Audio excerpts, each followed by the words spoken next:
Good afternoon, gentlemen. It is your boy Sir Eutis.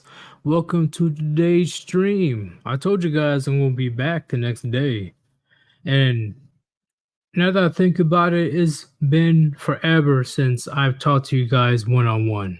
So, if you guys want to join the stream and you want to talk about anything relevant, let me know. But be forewarned, if I don't know you, most likely you're not going to be chosen. So, just put it out there. Let me go ahead and see who's in the chat. For no reason, what's going on? In your opinion, oh, I already answered that. For no reason, I did say pull-ups will demonstrate your upper body strength better because it doesn't just work on your biceps per se, but it will mainly work on your back muscles. And back muscles are very important if you're trying to climb over any type of obstacle. So, I'm not saying chin-ups are bad. I'm saying pull-ups are better. So, what's going on, Stone? I see Stone right there. I see Batman. What's going on, man? I seen you recently donated. I'm read that out very soon. But I gotta shout everybody out. 7076 was good. I see Psy. Of course, I see Revan. Yeah, it's a surprise stream because YouTube does not like me right now. They do not like that I am speaking the truth and nothing but the truth and the whole truth, all that other stuff. They don't want me to conform to the new definition of what red pill is, right? I don't got no time to rib or try to make fun of retarded thoughts. I have no time for that. I really don't. Manatee, what's going on? I see what else? Chaos is like, God damn it, I'm at work, you just well, Chaos, hey, I got time today, so worst comes to worst, I'll make another stream. Shit, I'm off all day. What's going on, James? What's good? I see Shinobi one. What's going on? Greenskin, of course, he's back. I see Rusty. What's going on? Puniti indeed. Clean Puniti, not just any Puniti, clean Puniti. I see Zenden was good. Am I missing anybody else? Oh, I see side character. Truth, the whole truth, and nothing but the truth. Whoa, I'm gonna be like, you can't handle the truth. I forgot which movie that was. I really did. I know I watched that movie a couple of times when Tom Cruise was that military lawyer. I forgot what movie that was. I think I pretty much got everybody. Okay, I'm gonna be sending in a link. Anybody that wants to conversate with me about something, go ahead and click on that link, and we will have a conversation. I will be 100% honest with you. I think it is A Few Good Men. Yeah, you guys are correct. When Tom Cruise, he was a lieutenant lawyer. Yeah, he was a lieutenant lawyer. That was a great movie. Chaos for you. Once again, I got time. I got time. How you say I can stream for shit, what, 30 minutes? We can still have a little crowd going. I know there's people that's gonna be up in the middle of the night. But hey, if you want me to send the my peeps to your stream, I can do that as well. Shit. Either way, it is what it is. Rabbit, you want me on that wall. You need me on that wall. Oh man. Oh, who was the actor for the general? Who's the actor? Shit, what was his name? Fuck. Very famous actor. I forgot his name. God damn it. I'm very bad with names. My bad, chat. Usually, when I meet new people or see new people, I tend to give them nicknames. Jack Nick. Okay, there it goes. Yes, very legendary actor. A million and plus one respect for that guy because he is a how you say a method like how do you say was it like a method actor or something like that? He's very immersed into his role. He will take things to the next level, like Christian Bale, like Heath Ledger, rest in peace, and what's his name? The dude that played Doctor Strange, Robert Downey Jr. There's plenty of actors that really do their best to immerse in that role. Jim Carrey, he's also one of those actors that they will go above and beyond to make sure that they will play their role perfectly. Those are actors that I can definitely respect.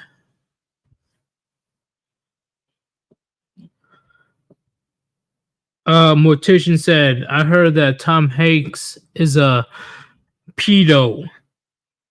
Not sure if it's true or not. Oh, I don't know. I really don't know. But once again, if the situation is true, I am not surprised. Once again, Hollyweird is called Hollyweird for a reason. But we can't really go into detail on YouTube. Like my shit will be fucking deleted within the first 3 seconds if I go deeper into the cave and actually show you guys the crazy shit that's happening. So all right, let's go ahead and begin. Let me go ahead and send you guys the link one more time if you guys want to join or if you're able to join. Because this stream is pretty much about you guys. I haven't really interacted with you guys in a while, to keep it real. And I believe interacting with your supporters is beyond important. Let me go ahead and add in the one, the only Batman. What's going on, Batman? Hey, Sirius. How you doing, man? Can you hear me good? Yes, I am hearing you great. What's going on? Perfect, man. Good, man. I'm driving these trucks out here. And salute to you, man. Thank you for your service. What branch did you serve in the military? Because I served in the Air Force for 3 years. So you're in the chair force, huh? Yeah, I was in the chair force. Yeah.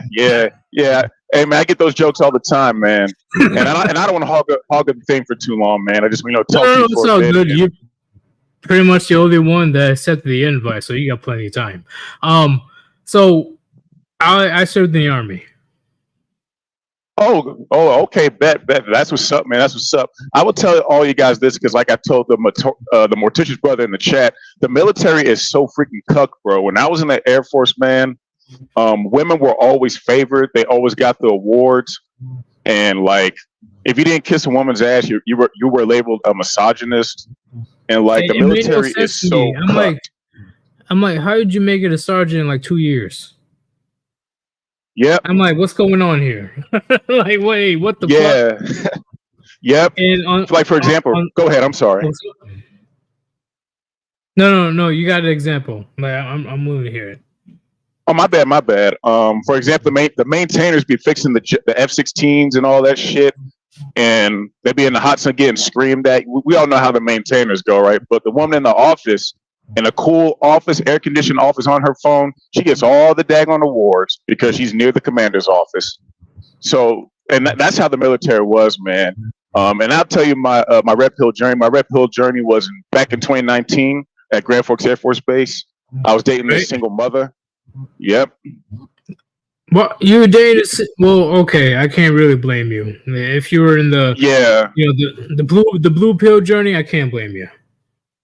Yeah, I was a simp, man. And again, I don't want to hold this thing for too long because I know other brothers want to come on. But yeah, man, it's a long story short, man. That's how I found. You're still the only one here, so you got plenty of time. Oh, okay. So yeah, man. So back in late 2019, I make it short. I was dating a single mother, and I was a big simp, man. And I dated her, for a couple of days. The sex was great and all that. But long story short, right? when I went back to base, I woke up in the middle of the night. I saw Matt Cross's 33 Secrets video, "Don't Date Single Mothers," and he's a dating coach. I'm not really a fan of dating coaches, but I saw that video, "Don't Date Single Mothers." Oh, you breaking up, Batman? You breaking up? I'm in the mountains. Sorry. Can you hear me? Oh, it's all good. Yeah, we can hear you now. Oh, my bad. Yeah. Damn it. It's all robotic on your end, Batman, unfortunately. Oh, my bad. I'm in the mountains, brother. My bad. See, I can hear you clearly now. I think somebody's. Oh, okay. Oh yeah. I'm gonna be quick and then I'm gonna get off.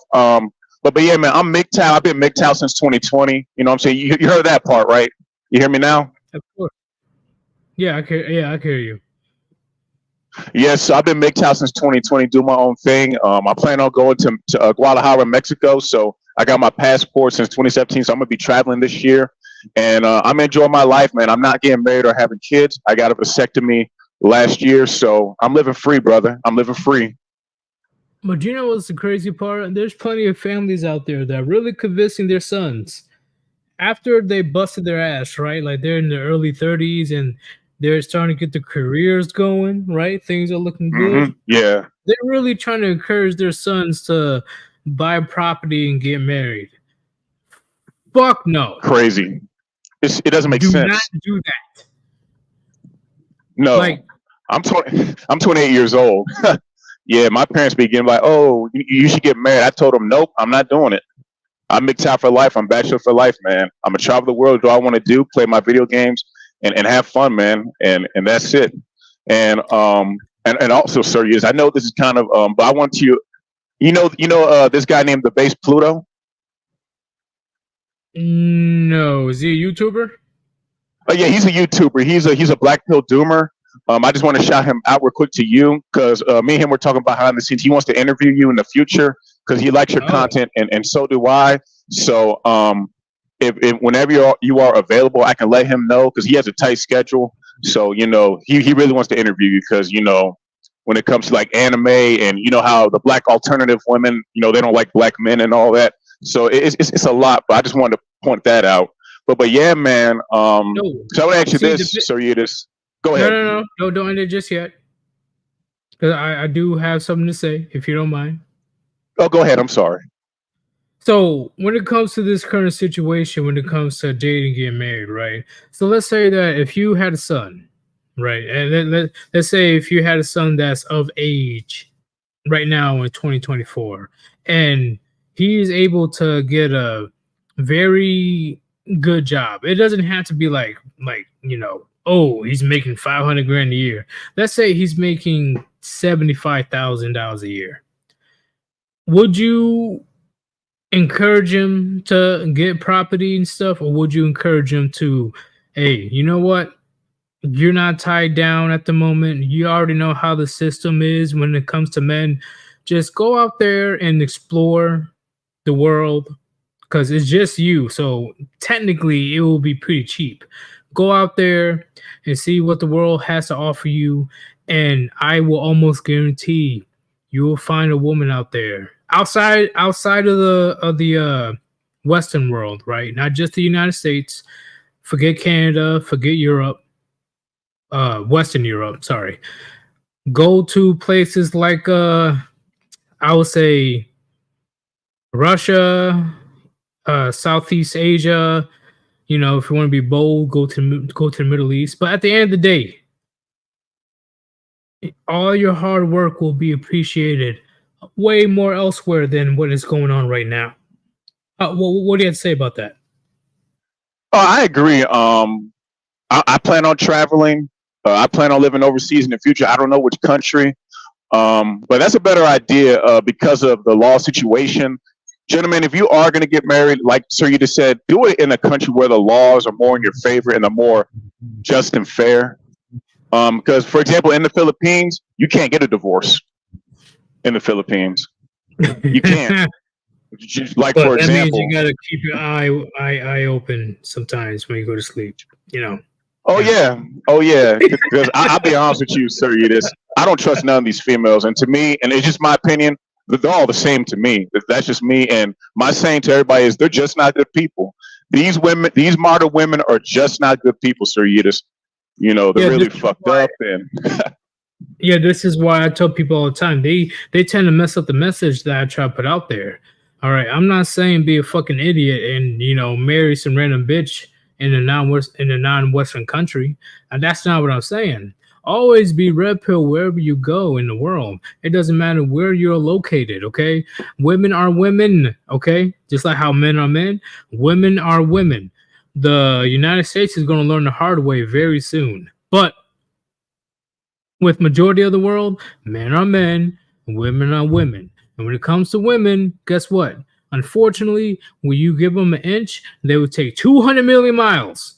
So that's why what Batman just said, you need to be in an area where you have the leverage. Because like how I explained last night, and I know it sucks, but this is the reality of the situation. Since the dawn of time, if a woman does not want you, well, not want you. If a woman does not need you, she does not want you.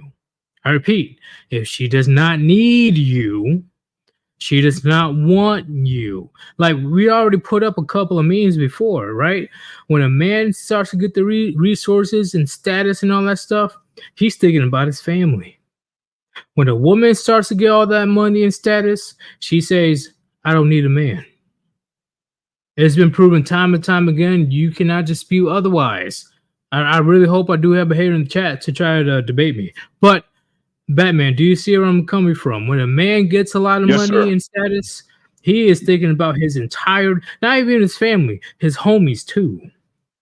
But when it comes to a woman starting to get money and status, all of a sudden she's Queen Cleopatra, even though she's like a mid 4 or 5, and thinking that she doesn't need no man and she's above the rest, which that is a first class ticket of being single in your later years. Yeah, you might be hot now, but wait until you hit your 40s and 50s.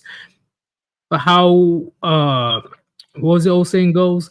It is a very, very lonely time for the next 40 years for a woman when she hits the wall. Amen. Very lonely. So, yep. Would you agree with the statement between men and women when it comes to acquiring resources? Absolutely. We don't give a fuck if a woman makes 200K. My thing is, are you feminine? Are you in shape?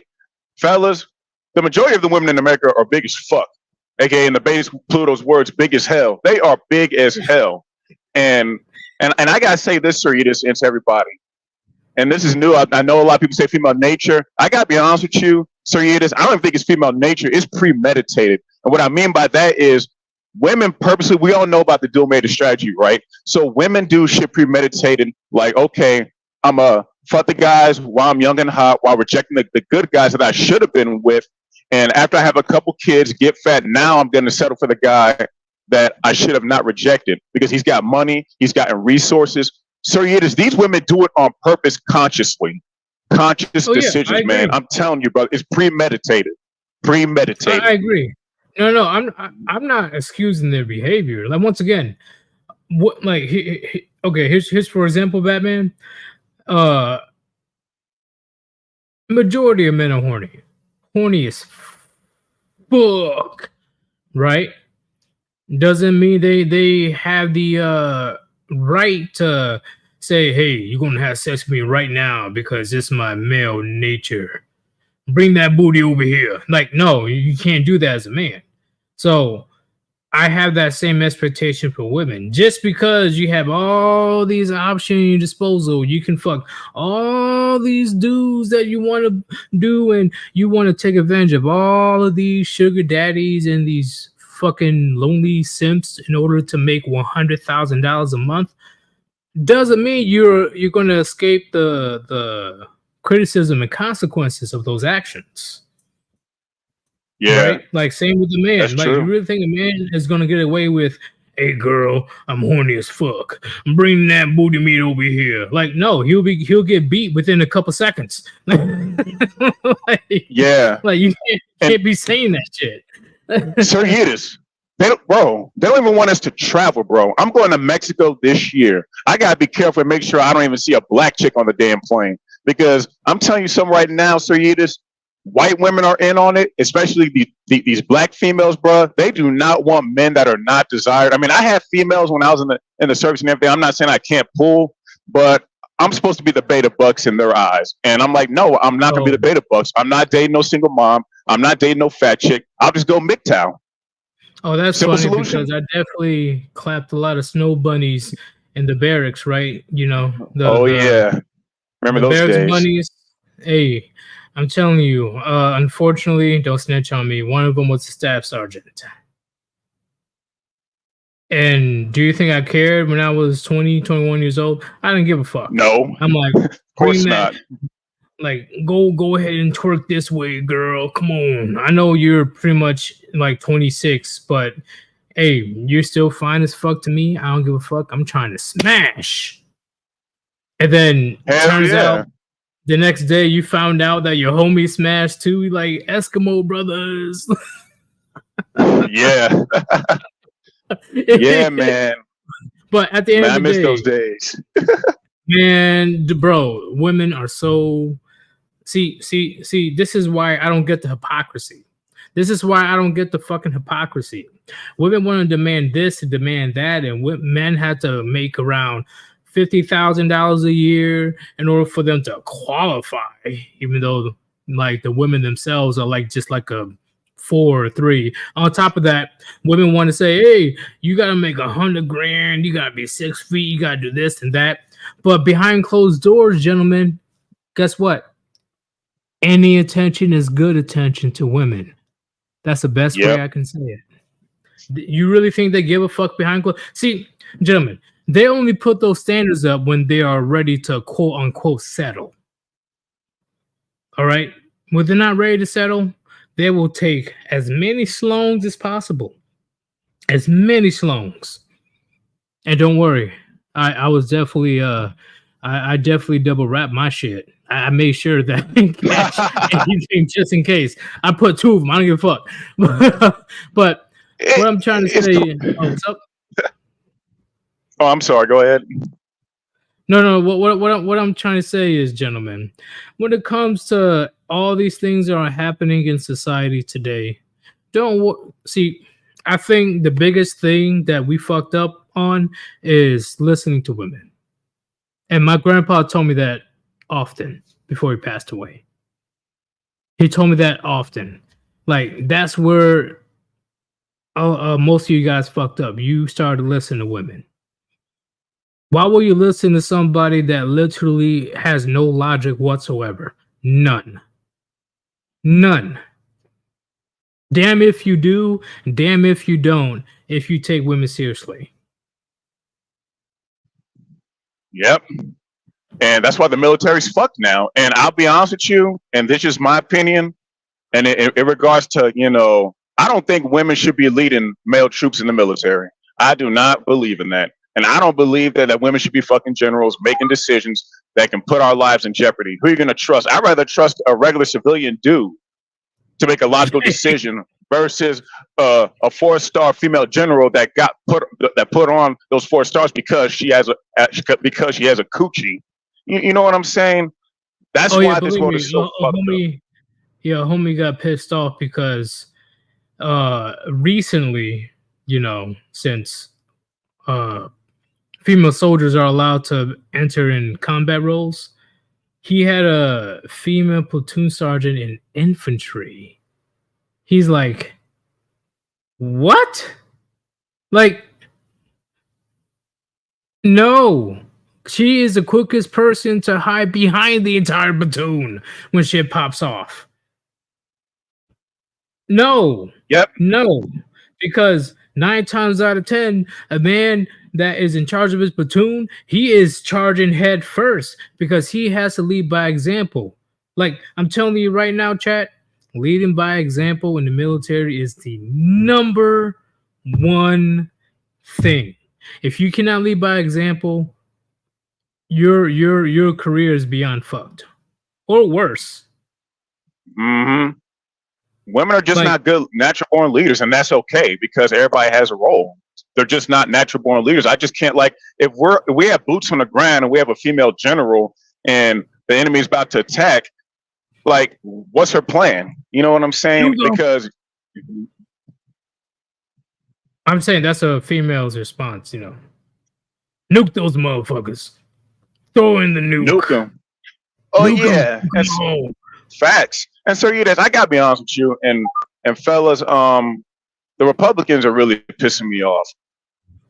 And I'll give you guys an example, right? The sports shit, and I'm gonna get back to the military shit real quick, right? The sports shit. I don't know why Republicans always try to back women up when it comes to like the tranny stuff, and also in the military, not letting them serve in the draft. Let the women fight that shit. It is not our fight. Stop trying to. This is why I hate the politicians, right? They're trying to make us men that don't get no benefits. We get no respect. They want us to care about women's rights and women not serving in the draft and women's sports and all that shit. That is not our fight. What are we getting out of the fucking deal? Because I tell you this, Sir Yiddish, if we go to World War III, I'm not fighting. I'm gonna tell them, "Fuck you! I ain't fighting shit." Go ahead. I would defend my own backyard if I'm still there, right? But at the end of the day, I consider myself as a conservative myself, and the GOP currently is pissing me off on various levels. But on top of that, the Democrats are pissing me off even worse. Both parties are pissing me off. But when it comes to, I agree. Oh wait, yeah, you have something to say? I'm conservative when it comes to economics, for sure. Oh, I'm conservative with various things. There's only a couple of things that I'm not conservative on, but majority of things I am definitely conservative, especially when it comes to abortion.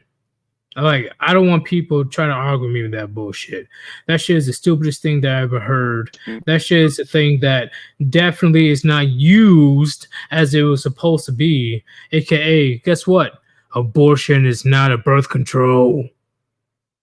And guess what? The father has no say in the matter whatsoever. You telling me that a woman is able to destroy my legacy because it's an inconvenience? Yep. They got over 30 forms of birth control, but women don't want to use them. And then the dudes out there, I don't know why, and I got called out the dudes too. Why don't dudes wear condoms, man? Wear condoms. What's wrong with wearing condoms? There's a study. Only 3 out of 10 men wear condoms. Majority of Chad and Tyrones don't wear condoms. That's the big thing. Majority of Chad and Tyrones, and you really think that the average man is getting puniti left and right? Fuck no. Absolutely not. Absolutely not. So here's what I'm trying to say. And Batman, I'm sure you already know.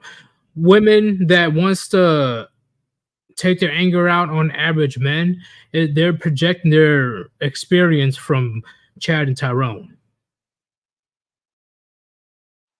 Yeah, I'm serious. We're paying for Chad Tyrone's sins. And you telling me that me, the hard-working average man, have to deal with the leftovers? Bitch, get your funky ass back on the corner. Like, get the fuck out of here. Why are you going overseas?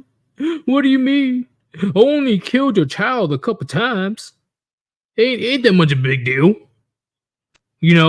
At least I didn't beat my last record of having an abortion 8 times. So why are you going overseas? Oh, man. I'm just saying, I know I so sound pretty animated, but... Oh, you're good, man. You're good, man. It's just sad, right? The truth is, these modern Western women do not want guys like us to be happy. They want us to be good men, be asexual, while they're fucking with Chad and Tyrone, and then years down the road, the lady's like, okay, it's your turn now. Nah, fuck that. I'm gonna go where I'm wanted.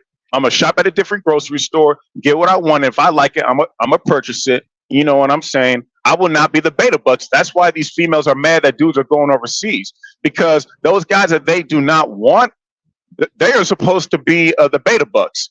And because guys are taking the money somewhere else, now the females are mad. That's really fucked up. It just shows you. And that's why I tell guys on my channel all the time, they're just not good people, man. These females aren't good people, Sirius. They're just not good people, brother. See, how you say? I wouldn't say they're not. Okay, how do I explain it?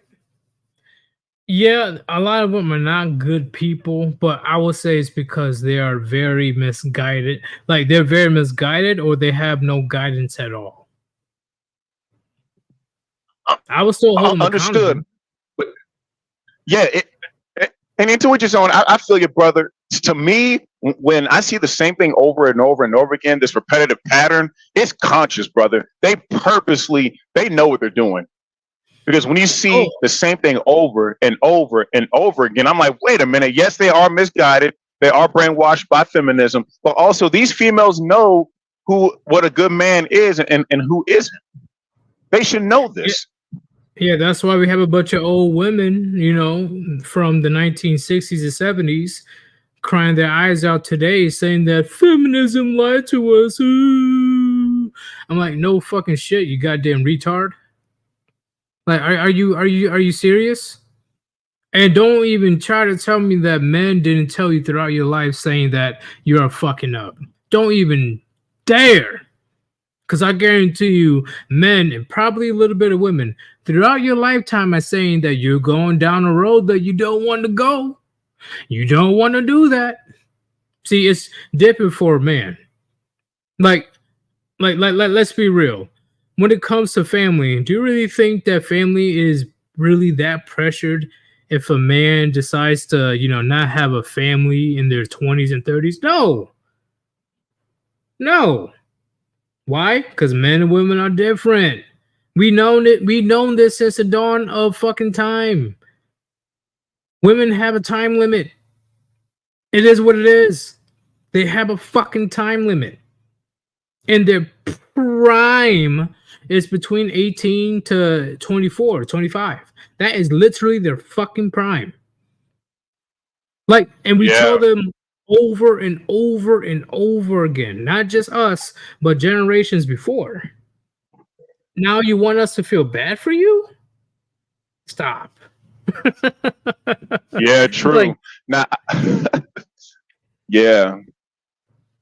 No, I'm serious. Like, are you serious? Like, don't even try to, because you can say that in your 40s and 50s, like, oh my God, I'm a born again virgin. Oh Lord, I'm not sleeping around no more, and blah blah blah. Listen, I guarantee that majority of those women, they actually came from a good home. They actually had good parents. They actually had some great income, great education, and this and that. They chose this path, and that's a big word that I want to emphasize. Chose. And that's what a lot of feminism today, they don't want to acknowledge. They chose. What I mean by chose, they want to avoid that word so they can avoid accountability for the fuck ups that they did for 18 years, 20 years, because they'll be like 36, 38 by the time they hit the wall, like at the speed of light. So at the end of the day, gentlemen, this is what you got to understand. You cannot forget. Listen. If you see a semi-attractive woman, she's in her 30s, and she is single, how is that not a big flag? Yep. How is that not? Because I guarantee you, if she was a 6, you know what? A 5. Let's say 5. Like, she's just average. She ain't ugly, but she ain't pretty. Still got plenty of men, especially when she got a lot of social media these days. Is you telling me you're in your 30s and you can't keep a man? How is that not a gigantic flag? Yes, that you do have a point, and also, Sir Yedis, especially with all the thing is, even that, like, the average women don't ever want average dudes, and it's like, and these women are so dumb because, let's be real, we got a bunch of cuts in this country. These dudes are willing to put up with a lot of shit from these females. We're not you, not me, not the brothers in the chat. And also, Sir Edis, these women are betting on simps to keep being there. That's what they keep betting on. But what they don't understand is that the simps are drying up slowly but surely. Oh, Batman! They're gonna get tired of it. I have my passport. And once again, I already traveled around the world before. You know that's whatever. But yeah, I can't wait to go to Mexico. I'm excited. Man, I've been to the Asian countries. I've been to Western Europe, especially Italy and Germany. Hey, Germany women definitely love black dudes. Where'd you go? Oh, me? Yeah, where'd you go? You just left. Oh no, it's the signal. I didn't. Did I back out? Yeah, you did.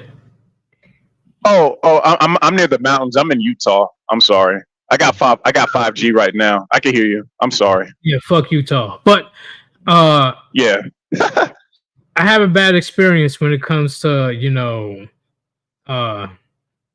especially with Salt Lake City when you're trying to take a flight from there. I honestly thought I was gonna die because the turbulence was that was not normal. But what I'm saying is when it comes to all these women talking about, oh, this and this and that, oh, how dare you, and blah blah blah.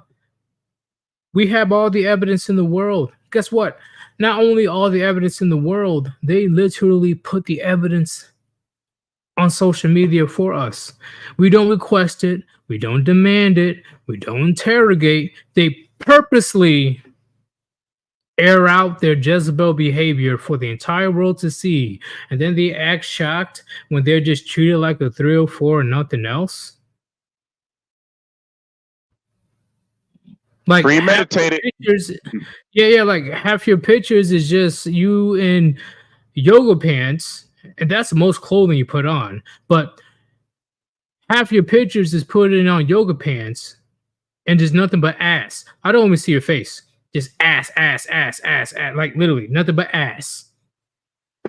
Hey, speaking of yoga pants, right? I graduated high school in 2013, right? Like every day, these females be wearing them same pissy ass yoga pants every day, just to show their ass and show their V print. Every day, wearing the same damn yoga pants. It's like, damn, do they even wash them shits?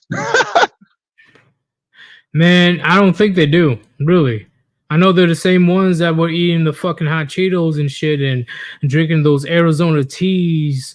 And I'm guarantee you they're the same ones that are loud as fuck during breakfast. Believe me, I know. I was there in 2013. I was there. And they're the very same ones. I'm telling you right now, I'm sure you know as well, Batman. They're the ones that are single mothers. They're the ones that blow to like 300 pounds. And they have the audacity, or like one or two of them have the audacity to try to hit you up talking about, hey, big head, hey, stranger, it's been a while. How you do? I'm like, bitch, you got like 2-3 different baby daddies. Like, you think I'm not paying attention? Just because I'm not posting on social media doesn't mean I'm not watching. It's the reach back because a lot of women see that a lot of guys are desperate, which a lot of guys are. So they're betting on that for the next, 5-10 years of their life.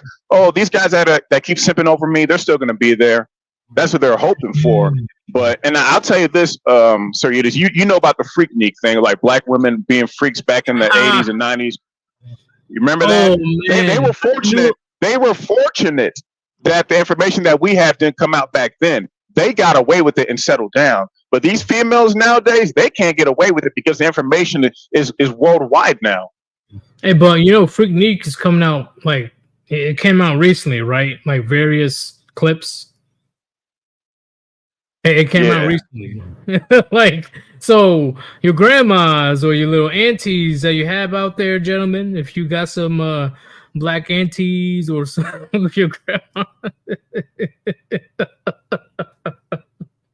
you'll understand how these younger generation feel when their mothers are on OnlyFans. You'll be able to. Sad world. The next 10 years, these kids are gonna be so depressed. Kids are gonna be killing themselves. They're gonna be bullied. Hey, Tommy, we saw your mama twerking on OnlyFans. Ha ha ha. I feel bad for the young generation coming up, especially if they have a mom that's an e-thought. Yeah, there's already a few, youngins, unfortunately, that yeeted themselves because they, on various occasions, I read the story, trying to tell the mother, like, hey, like, take it down. Like, I'm getting bullied left and right. Like, see, bullying is one thing back in the day, right? See, bullying back in the day, let's say elementary school, 2004, 2005, and somebody says, your mama. See, that's already fighting words at that point. Now, imagine the same thing in 2024, but yet these very same people come up to you showing a video of your mother taking back shots. How traumatizing is that? And then, do you know what's worse, Batman? Do you know what's worse? Preach, brother. These mothers don't give a damn. These mothers don't give a fuck.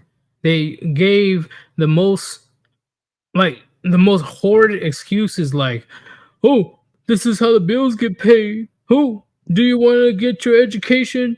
Hey, this is my life and this and this and that. Like, they really do not take their children's feelings into consideration, but yet they act all shocked and bewildered when they find their kid yeeted themselves in their room. Mm-hmm. They have no shame. These females have no shame whatsoever. Like, and my parents want me to get married to these motherfuckers? Oh, hell no. No. And once again, I know I'm sure you probably need to keep driving. I don't want to keep bringing up various topics. Oh, you're good, man. I got a Bluetooth on, hands free. I'm focused. Okay. And before we continue, I'm going to add Unknown Soul. What's going on? Hey, man, how's it been? I wanted to add a little bit to this conversation because one way to help, just in general, to help with dealing with the chaos of this world, you have to remember to laugh at it to a degree because, yes, this is some underhanded, downright despicable stuff, but you got to laugh at the fact where you go, wait a second. So you're telling me you had this desperation and want for these men who supposedly were the baddest of the bad, and then you realize after 20 some odd years they weren't crap, and then expect the man who actually worked his butt off to do all he could to make his life work take you because of whatever, and don't even look at your past. But also let's not forget, you're then going to put all the wifely standards like you're on some pedestal. But I know so. How? Can you hear me? Yeah, I can hear you. But how funny is it going to be until it's not funny anymore? Oh, it's not funny. When is that line going to cross? But where I'm going with this is the line has already been crossed. But I'm trying to describe it in a way where you don't lose yourself to the madness, because you got to remember. Oh, me personally, it is what it is. But yeah. Well, what I'm trying to get to when I say this is it's dark and it can really break your spirit. But you also got to laugh at the mindsets that are left behind, because let's put it like this. I don't know everything, but from some of my experience, one of the things that come across the most when it comes down to some of these lovely ladies' actions is the fact that it comes out of desperation and validation. Because look, I may not be experienced in the degree of the bedroom, but one thing I've noticed, and it comes very clear with some of them who are acting accordingly, is that they have a desperation to grasp that person and give them whatever they want, even though they're giving up their dignity along the way. Because it reminds me of a video. One of the ones you made a long time ago was when a girl comes walking up to a man's car, and she offers to, some sloppy toppy for some money, but he says, "Why don't you wash my car instead?" But she couldn't even do that. Oh yeah, I remember that video.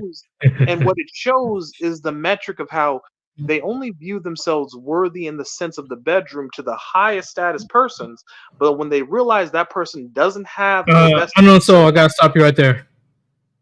yes, I wouldn't worry about the worthy thing or not. well, I would yeah. say they're just downright lazy. Oh, yeah, actually, yes. That was the part I was gonna get to that explains Oh. it better, because I'm saying this in the sense of you gave all that time, all that work, that back breaking stuff you gave, but then you expect the man who was honorable, kind, did everything, chose a path that equaled out to a better sense of peace in life. You expect to only basically say, I'm gonna offer you a little of this hot pot to make you happy, big boy. And I'm like, excuse me, you're a community bicycle, miss. The problem is this: yes, everybody's hard up, everyone's thirsty, everybody wants a piece. Come on, that's the way the human race runs. In order for us to get more humans out there, we all want to have a little bedroom fun. But the problem is, when I know you're passing all of this, do you really think I'm going to be interested? Do you really think I'm going to want to dip my schwick? Excuse me, it just takes me 5 minutes in the bathroom and I'm good. And yeah, for me, it's how you say. When I was on Demon Time, not anymore, but when I was younger and I was, man, the testosterone was flowing. I was man, I was looking left and right. How you say, if bedroom fun is all you offer, then bedroom fun is all I want. Like, why would you try to demand anything else when the only thing that you know how to do well is satisfy Just me. bounce it up and down. Yep. That's Yeah, it. That's it. And the thing about it is just it's sad because I'm saying one of the parts that I notice when it comes to those who go with those, again, the ones that don't care about them, they're desperate for their validation and attention. But when they come to realize they ain't going to get anything out of this, 20 some odd years pass by. And then when you see the one who actually would give you the time of day and all of that, you then expect them to take you up, all this sort of stuff. And when it comes down to this awakening that has happened with many men, and I am happy for this awakening simply for the fact that they're gaining and understanding the value in themselves first before seeing before wanting to see the value that they want to see women view them as. Do you see what I mean by that? Yeah, but I gotta stop you right there. Well, no. Chaos for You says, I never went Demon Time. I didn't want to become like what I know is wrong. Why is it wrong when the women volunteered? Why is it wrong? True. It takes two to tango. Oh yes, because like again, when like you're interested, I don't try to do some romantic bullshit or try to play some game. I remember when I was in peak physical shape, and on top of that, my like I said, my testosterone was like fucking like, yeah. I was like, do you want to fuck or no? And 6 times out of 10, it succeeded. Like seriously. Damn. I want to ask this, and I want to ask this interesting question, and it's only a simple thing, and I want to ask, what is the difference between desperate sex versus loving sex? Answer that question for me real quick. Well, there's an in between of I just want to fuck. I know, but listen to what I'm yeah, but listen to the question I bring here. The reason I say this the way I do between desperate and loving, there's a difference. Because one is desperate to give one resource everything in the sense of just Chaos now before the wall.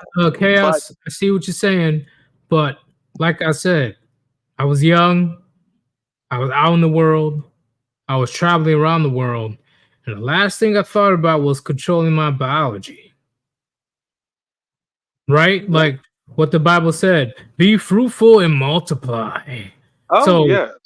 Once again, no disrespect to the Bible. What I'm saying is, besides that, I didn't give a damn about control when I was young, and I was ready to go. Do you know how trying to get that nut off, brother? You also just you also notice this when you get older. The biggest thing I'm trying to describe when I was giving this differentiation is that when you're older, after the testosterone has calmed down a bit, you begin to notice that you want more substance out of this instead of just a good nut and go.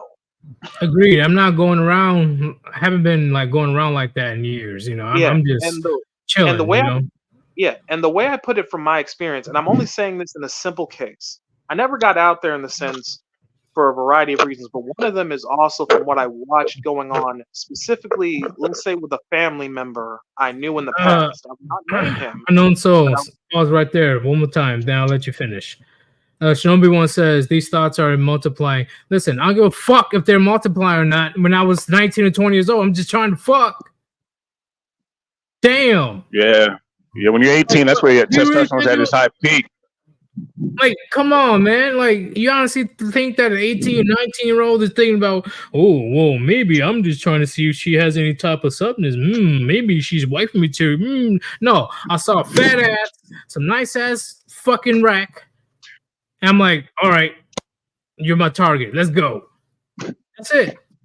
You know, now these days is different, right? Like now I'm looking for different things, but back then, fuck that. Hey, you want to fuck? Yeah? All right, I got a place. Let's go do it right now.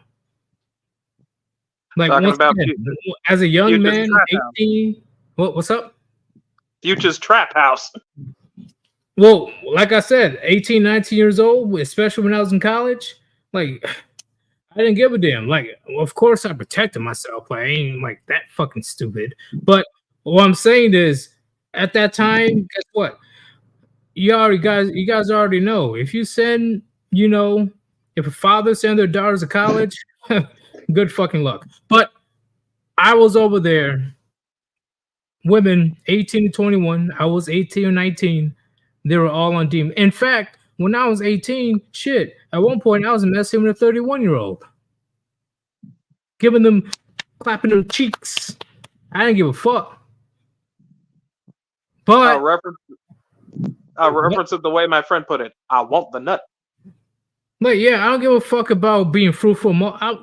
That's just a scapegoat. Like, come on, man. When I was 18 or 19, that was just a scapegoat. I was just trying to, get it in. Like, you guys were younger. You guys were 18 and 19, and you were just fucking ready. You were ready. Oh, hell yeah. I was thirsty myself, but I kept myself away from it only for personal reasons, since I had lost my mom at a young age and I'd wanted to make her proud. Well, this is just fair enough, but what I'm saying is some fine ass fucking, I don't know, let's say, whatever. I don't give a fuck what she is. A fine ass woman walks up, is like, hey, hey, you want to, hang out and see, see what's going on. You really think an 18, 19-year-old man is going to say no? The fuck? Oh, yeah. Nah. Hey, tell me what time and place, bitch.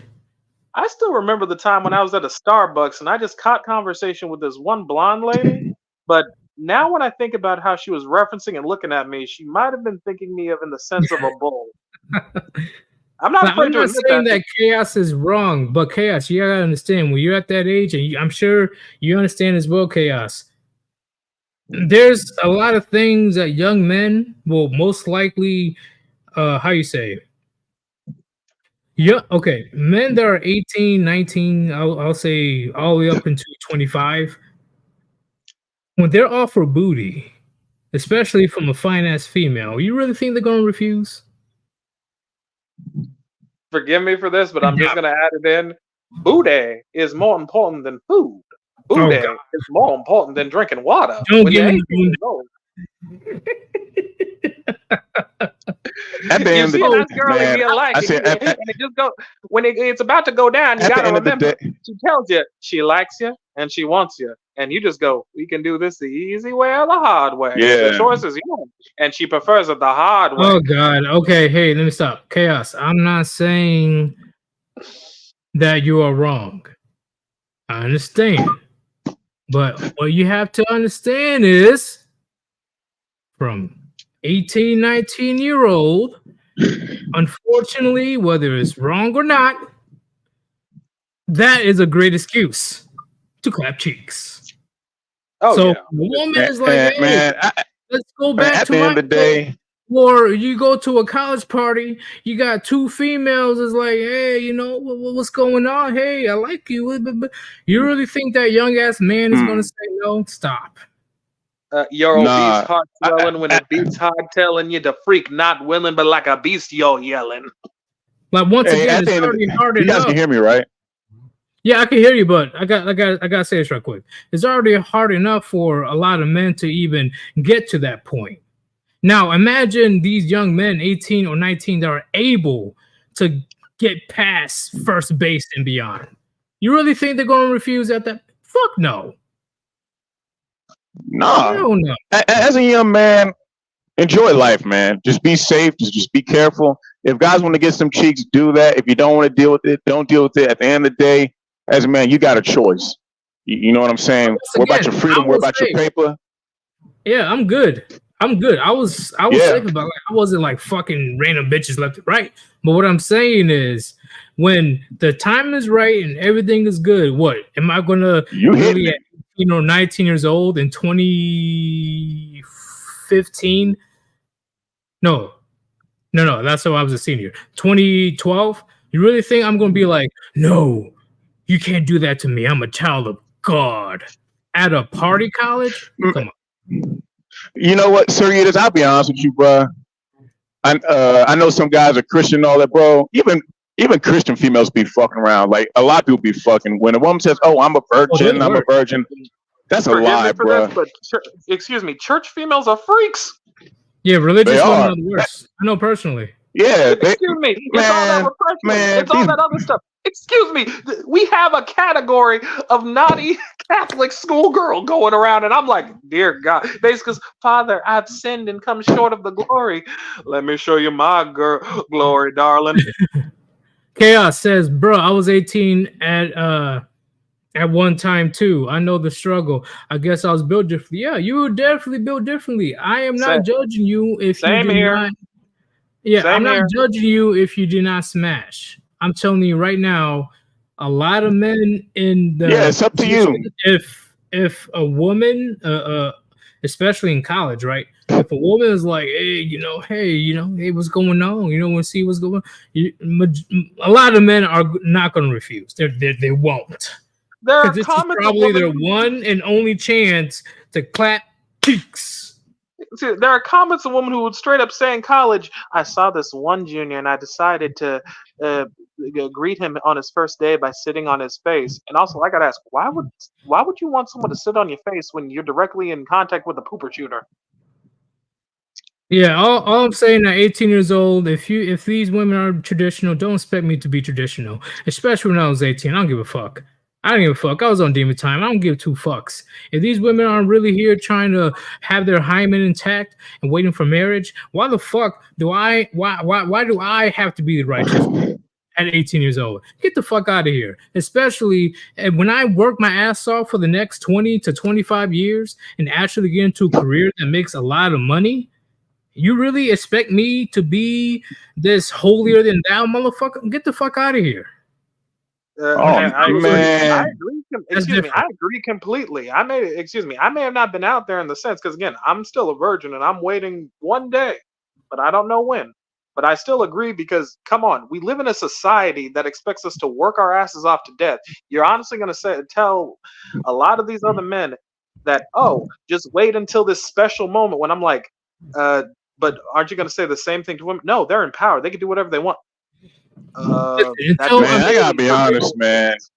The Christian dudes be getting one more thing, Batman. Until I actually meet a woman that really has values and actually stands behind it and actually is not a hoe and actually takes vows seriously, whether it's relationships or marriage, I will continue to be on demon time in the West.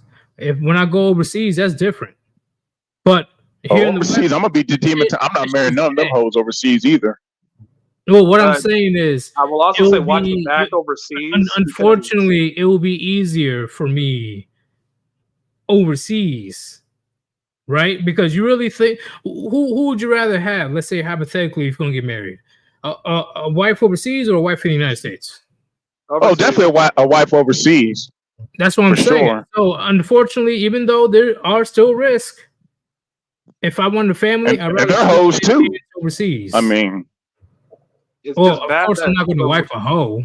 it's just bad that there may be risks overseas, but they are worth so much more compared to the crap that is now currently the modern age in the West. I feel it. I'll just be honest with everybody in the chat, man. To me, all these hoes are the same. I view all women the same. To me, that's just Well, me. yeah, That's how I all feel women, about it. In my opinion, they're all the same. all If you want women to are the disagree, that's same. It's fine. only how But much you willing to give. Like, see, here's the thing. I explained this before, but I'm going to explain it again. go ahead, brother. AWOL, right? All women are like that. And that is true, right? Like how all men are like that when it comes to male traits, all women are like that when it comes to women traits. So I understand where you're coming from when you say that, hey, unfortunately, women around the world, no matter where you go, they're looking out for themselves, for their own self-interest. You There know are what? some aspects in culture where there are women who are literally celebrated for sleeping around. I'm not going to lie to you when I say that. No, I agree. What I'm saying is all around the world, if you gave them the same privileges and the same type of leeway, like in the West, of course they're gonna fall in. That's the beauty of it. The culture and the laws from other countries is what dictates Yeah. how women behave. See, I don't want to go all religious, but the Abrahamic text. This is the reason why it's still thriving today over 2,000 years later. All right. There's so much red pill in that shit. It's not even funny. Like so much, a lot of things that we're talking about right now, it can be originated from the Bible. It really is. Because like, come on, like the first person is Eve. Eve fucked. Okay. Eve decides to do her own thing and fucked everything up, right? Like how most females do.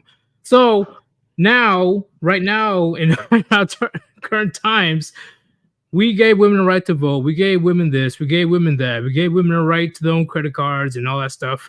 No, everything is equal. Everybody's equal. Look how society is today. Like I'm serious. Like I'm saying this as an understatement. Western society is fucked. I laugh at if we disappear tomorrow, they'd lose their shit. Lilith. For sure. Wait. I thought in the King James Bible it was Eve. I didn't hear anything about Lilith. Excuse me, I don't. They said that was Eve's first wife, but that's what they were saying. The one thing that was his first original wife. I get Eve's lost. first wife. There are people who celebrate Lilith so vehemently when I'm left with, it's one thing to have a choice, but it's another thing to want to have others under your heel and act as though you're superior. See, here's the thing. If I can remember the Adam and Eve story, God said like, hey bro, go ahead and enjoy all the fruits and all the rabbits and all the, I don't know, all the weed them growing over there. But do not touch that fucking apple. And Adam's like, cool, we ain't gonna touch the apple, bro. It's all good, God. It's all good in the neighborhood. Eve immediately goes to the goddamn tree and listens to him. Says, you want this apple? Well, you know what you got to do first, Eve. Get on your knees. Well, that's probably what happened. But the first thing that Eve does is go to the tree and listen to a fucking talking snake and say, eat this apple, bitch. Like, what? And she's like, okay. Even though God, the Almighty, told her to not fucking do that. So, when she got caught, as, you know, God predicted, she was quick to blame Adam. So I was wondering, like, yo, God, why you going at Adam? Like, God, why Didn't you she also going at drag Adam, not into it as Eve? well? Huh? Didn't she also drag Adam into eating part of the apple too? Yeah, she influenced him to eat it. So I'm my thing is, context. My thing is, I think God was mad at Adam because he simped. He simped. He simped because he had God's word of what to do and what not to do. But because he was, I don't know what the fuck happened, but he eventually listened to Eve, even though God himself said to not do this. He did it anyway. Yep. So when God was like, hey, yo, what the hell? Eve was like, but Adam, it was the talking snake, it was this, it was that. So while she was blaming everybody, right? It was weird to me when God was like, Adam, come on, bro. Come on, Adam. You What fucked happened up here? big time, buddy. You fucked up. But God was gonna teach you Eve about good told and me evil. to eat the apple. It was Eve.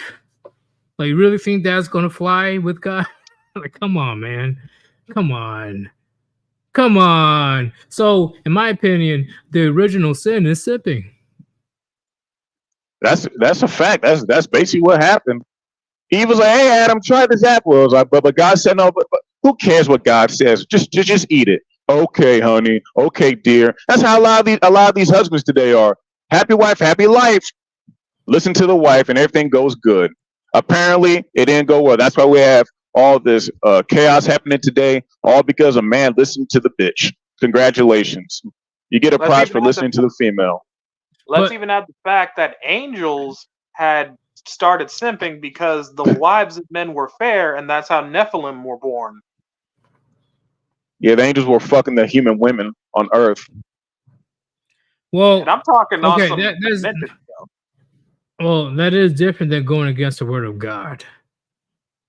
Granted, but you also have to think. I'm just saying, again, it's another part of simping, which is they were so damn thirsty up on the higher plane. They came down and excuse me, we ain't talking just about sex. We're talking about they ran trains. We're talking about apparently some humans, even when they did some messed up stuff, 3 of them ran a train on one angel and all 3 holes. Well, damn. Excuse me, I'm talking about this in a simple thing. We already know man's nature is pretty effed up. But I'm talking like when you think of the context going way back into the past, yes, a lot of everything we're seeing today isn't so different from eons ago. See, what I'm okay, because I'm seeing the chat. What I'm saying is, at the end of the day, I'm not saying don't hold women accountable, but who should be held more accountable for their actions? These feminist 304s or these weak, shriveled, beta cuck boy simps? Who should be more held accountable? Well, the men let these females out the cage, so we have to put it on the men. Yeah, which I definitely agree. Excuse me, I'm not saying don't Unfortunately, hold women so- accountable.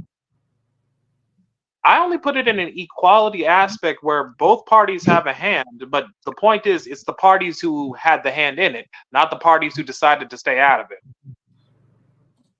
You get what I mean by that, right? You know what? For the chat, elaborate, because I get it, but if you can elaborate for the chat. What I mean is this. Think right now about one of the reasons we have the passport bro movement going on. A lot of these women out here now see that the retirement plan is going. The one who did right, they can't manipulate.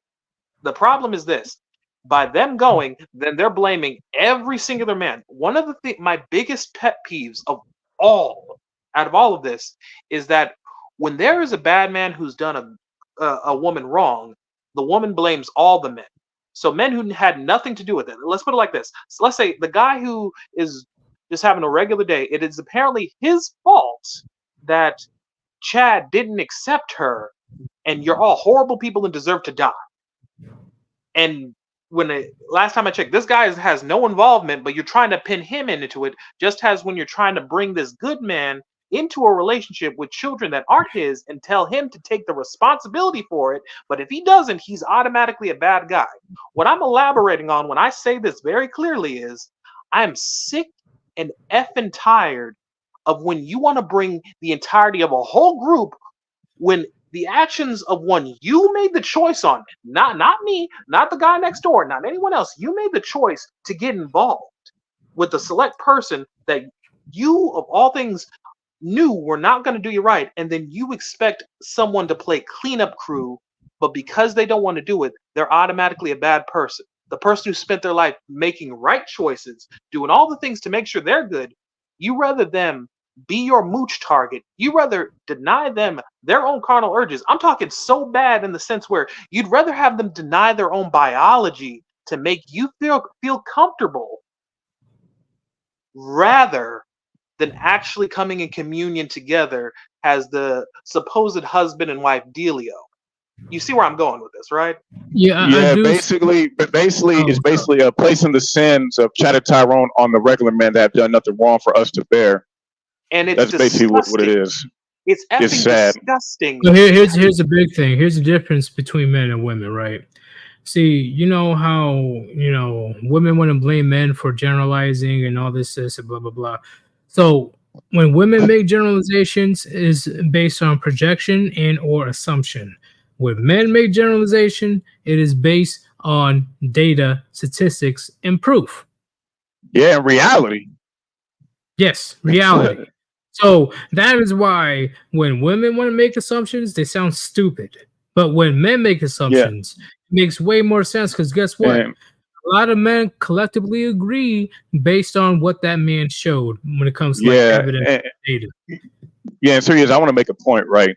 This is an argument that I hate, the both sides argument. Both sides do it. Both sides do it. That is totally false. How can people say, oh, both genders do it? How can you say both sides do it when the majority of men are not even in the playing field, but only a certain few? That doesn't Sounds make like- any damn sense. It It makes me sounds like laugh. The both sounds like, sides argument is false. It doesn't. makes- It's No, stupid. Batman, That's a I got you. dumbass Batman, argument. I got you. It makes I me got laugh you. so Go ahead. hard because when they say both sides do it, I'm like, well, I didn't get my memo of all the free, unadulterated sex because last time I checked, I chose to stay out of it due to seeing so much traumatic stuff from my own family's But past. hey, do you want me to simplify it for you guys? It's simply penis envy. That's it. yes. That's literally what it is. Women, like I explained last night, women want to do the exact same thing as, well, how do you say? Women want to imitate the good shit that men are doing. Women want the good shit that men are able to, how you say, act upon. They don't care about the negative shit, right? Like working hard labor, having to give up majority of their money, having to go through divorce and family courts, having to pretty much have no type of support system because you're a man, you gotta tough it up. They don't pay attention to that. When it comes to this penis envy, they only want to act upon the good shit about being a man. That's pretty much what it is. Yeah, I want to also add a point. The reason why females act like this is because of the entitlement, and there's also expectations. Because the thing is, what a lot of guys don't understand is there's a certain expectation. That's why when you take a bitch out on a date and you don't want to pay, you're the man you're supposed to. It's not only entitlement but expectation. Men are we're expected to do certain things. That's why these women don't show appreciation. That's why these females don't give a fuck if we do nice things for them because it's already expected. Because we're supposed to do that by society's rules. It's all expected. We're supposed to do Batman, that. like I said earlier, Batman. And When it's women not supposed don't to be need an us, expectation. hold up. When women don't need us, they don't want us. That's simply what it is. If women do not need men, they don't want them. It's been proven time and time again. It's simple as Absolutely, definitely. That's literally what it is. That's the only reason why women are acting stupid today, because all the luxuries that men gave them, all of a sudden they don't need them. See, you see the walking contradiction. Like you see the bullshit. Definitely. They can't be independent. It's impossible for them to be independent because if I'm walking around and this bitch like, oh yeah, I'm a boss bitch and all that, but as soon as shit goes on, she's gonna come to me to rescue her. So you're not totally independent, ma'am. You're not. Boss bitch. I don't want to hear that. I'm independent. You say I want to make this point. Women are independent at the expense of men. Us men are independent at our own expense. That's the difference. Exactly. She's a boss bitch until she goes and turn on that computer and bust them cheeks wide open to a bunch of horny strangers on the internet for $3.99 a month. Yeah, so much for being strong and independent, right? You don't need a man, right? Even though men are literally fueling your fucking delusional lifestyle. Yeah, they're so You don't independent, but they need a got man, right? they're independent, right? But they got Title IX and colleges. They got certain programs because you went to college, right? Did they have like female only programs and scholarships? Yes, which was I thought was bullshit. And I tell women this: okay, if y'all are so independent, then how about we take away Title IX, take away all those grants that you get, take away all the child support, all the welfare, alimony, take away all that stuff. But you're not, because you're dependent on men's resources till you die. It don't matter if you're single or not. You'll always depend on the male's wallet. Yeah, Morticia makes a great point.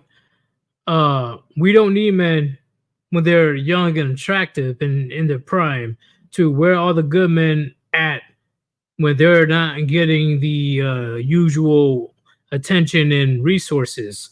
See, gentlemen, this is why we say it time and time again. Like I don't know how many times I'm able to spell it for you. If you guys are long-term on my channel, you guys already know. But the newcomers, I don't give a fuck how many videos you see of mine. Just know this. Women spew bullshit just to say bullshit. Okay? This is why I really tend to not argue with women 9 times out of 10. This is why I tend to walk away or ignore them. Because do you really think they're arguing from logic most of the time? No. They're really arguing just to argue to try to get a rise out of you. You really believe that women are strong and independent?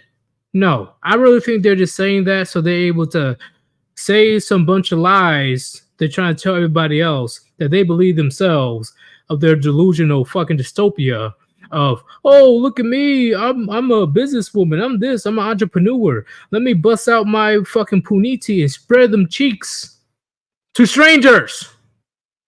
And then people have the audacity to tell me, oh, but Sir Yudis, you know, you because I put a poll, I think like last week, you should abandon your daughter if she does OnlyFans.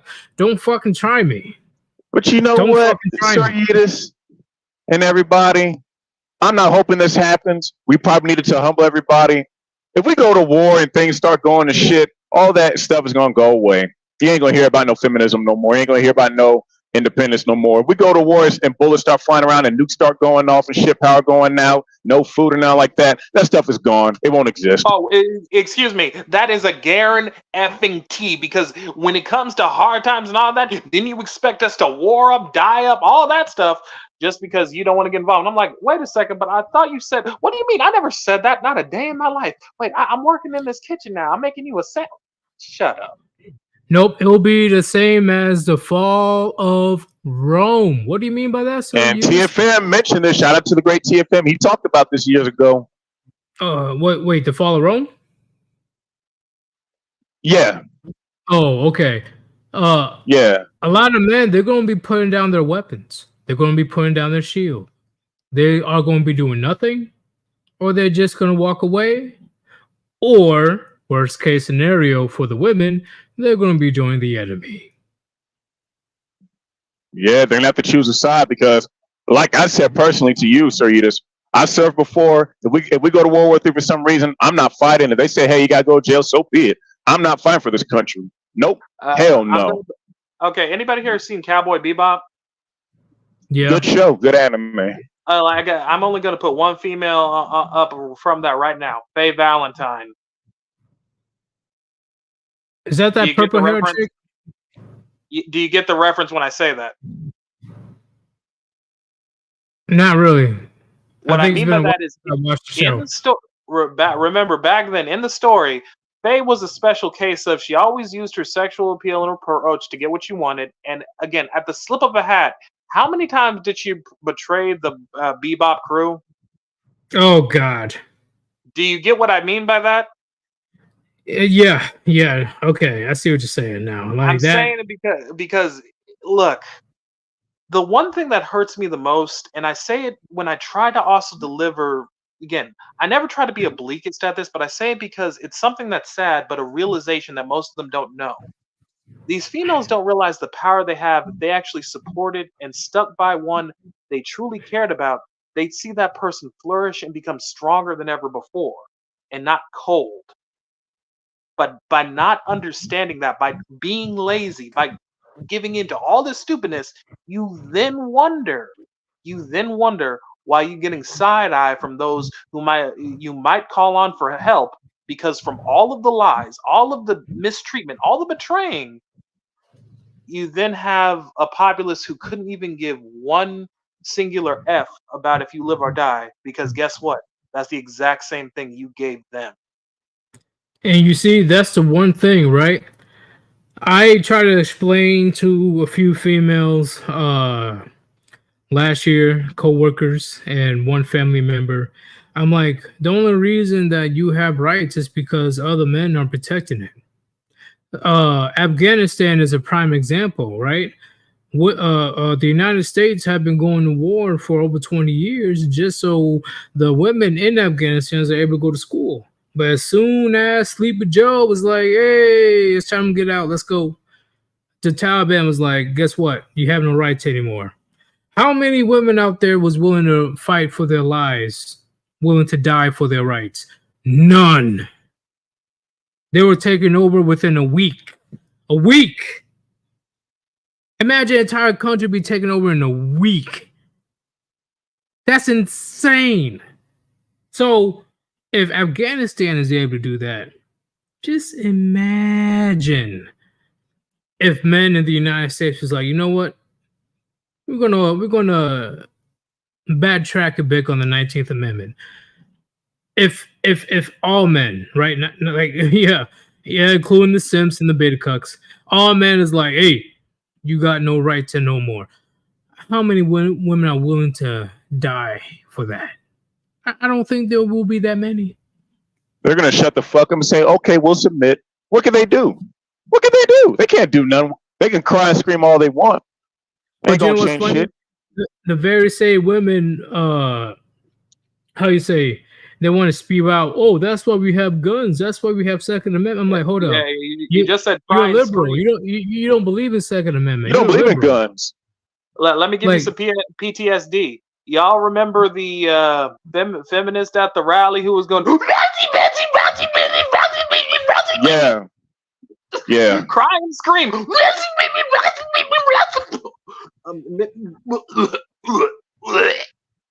Like seriously, there's women bawling their eyes out right now for what's happening in Palestine. Something that they have, they're not affected whatsoever because women are now required to go to war. So we have all these women on college campuses, like literally crying and bawling their eyes out to men of something that they have nothing to do with. And Yep. remember, So- if they went to Palestine themselves, what would happen exactly? A I'm lot not of trying them. to, look, this isn't me being dark. I'm just saying it very simply. You're No, you crying keep it for real. Palestine. But the question is this: what happens the second you get on that soil? What happens the moment they see you not clothed? What happens with them All knowing bets are you're off. not an Islamic? You going to All either bets get are off. robbed off, raped, Try to murdered, have your head chopped off. try to raise your voice against a man over there. Good luck. Because there was a case of a black woman was acting up in, I think, in Dubai last year, and she was about to be sentenced to 4 years in prison. Yeah, she thought that she was in America. She was about to serve 4 years just for raising her voice to another man. I'm just saying, like, the Middle East don't play. I'm not gonna lie. I gotta be honest with you. Sometimes I think that we should bring Sharia's law here. Sometimes I think we should. How do you explain it? I do not disagree, but at the same time, I do. I get what you're going here. I get what you're going here. I get what you're going here. Go ahead.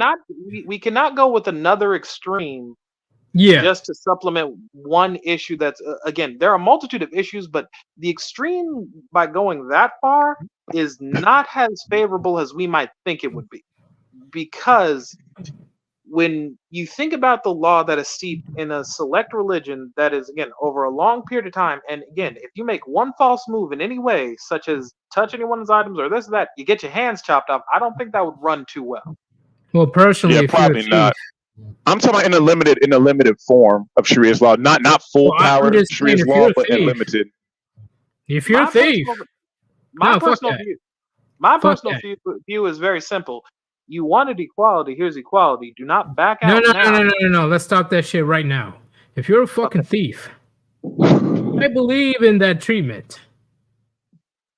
I truly do. I really do.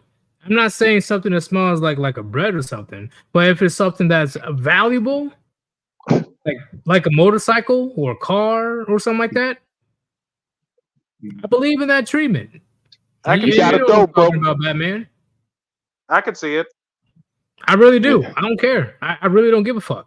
Honestly, Because We need I some. believe we're way too soft on criminals in the West. Yeah, because in other countries, there's like, for example, folks want to complain about police here. In other countries, the cops will beat your ass and just make fun of you and bully you and troll you. In other countries, they'll beat the fuck they'll out of beat you, your and they ass. don't care. Yeah, they'll beat your ass because they're bored. We Is it got the bad nicest that Clockwork cops Orange in the comes to world. mind? Is it bad that a Clockwork Orange comes to mind when we're during this conversation? I'm just throwing it out there. What does that mean? No, I watched a Clockwork Orange and I saw two extremes all placed together. To put it simple, the beginning of the movie, you deal with a thuggish gang that does all sorts of things from beating people to rape. Then one of them betrays another. And then after he goes through some extreme treatment that takes away his sense of choice, he's later dealt back a lot of the same cruelties that was done to him to a much more extremer thing. But you also take into account the fact that, yes, this person was not a saint during the movie, but it doesn't equal out to the same actions, such as, oh yeah, he was a megalomaniac who beat his friends who later became cops, who then, by them now being cops in the law and find him out on the street, decide to humiliate him out in the forest by nearly drowning him and leaving him out there to die. Would you call him a friend at that point? No, they're not friends. They're not friends at all. They threw him under the bus. But I'm trying to put out two factors here. The main character in A Clockwork Orange was a sick and twisted individual. But there was also the part when he tried to get his get out of jail free card by taking a select treatment, which suppressed all of his naughty urges, but also in turn made him susceptible to everyone getting back at him. Because the point is this: cruelty is a horrible thing. It is. But it's also the fact of who's at the receiving end. And I'm saying this, I don't say you feel sympathy for the monster, but it's showing how, oh, hey, look, you're now incapable of even being able to defend yourself or anything, and everyone is taking such advantage of it.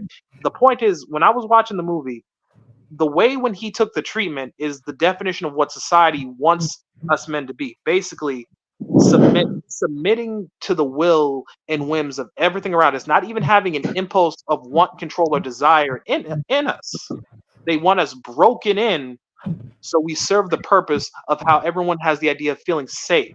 It goes back to when I remember watching one of Undead streams when he talked about the trend maxing thing, where it's the part of you get it, but it's a sad fact where you have these people who are so mentally deluded in their ways, they will celebrate someone literally ripping off their junk or wearing a dress as though now I'm safe, all this, when I'm like, excuse me, this person has felt the full blunt of not being wanted, not being accepted, viewed as though they are literal scum for being born, and you're now celebrating them for the fact that they just put on some makeup and dress, and now don't even have any. You're happy that they are disassociating themselves from their own biology. Well, let's keep it real, and let's keep it simple. Do you know what the purpose of what's going on in society today? See, what is happening in society, right? It's not just about, men versus women. It's not about right versus left. It's not about, you know, fight against the maps people. It's not about all these other things when it comes to, the border crisis and the war and blah, blah, blah. What's going on right now in society is the people that are in power is definitely trying to make the masses confused. Oh, Why? completely. Because the masses that are confused on every aspect of their lives have no time to group together and actually see the true problem, which is them. Yes. Oh, yes. Yeah, at the end of the day, the elites are the true enemy. Oh, yes. So I believe the end game will be class warfare. Oh, yeah. It's always been class warfare because last time I checked, the elites have been. Well, it's always been like that. I'm saying elites- that will be the end game. The elites have been graping the middle class and pointing the finger, saying it's the poor's fault. When last time I checked, who's the one with the $1 million mansion? Who's the one with the 84 sports cars? Who's the one who has a secret island where they kidnap and you know what? Excuse me, he didn't kill himself. We all know this. Who saw my stream yesterday? Because when I mentioned yesterday, a representative advocated for Congress for even higher pay. And do you know what his excuse is? We're living paycheck to paycheck.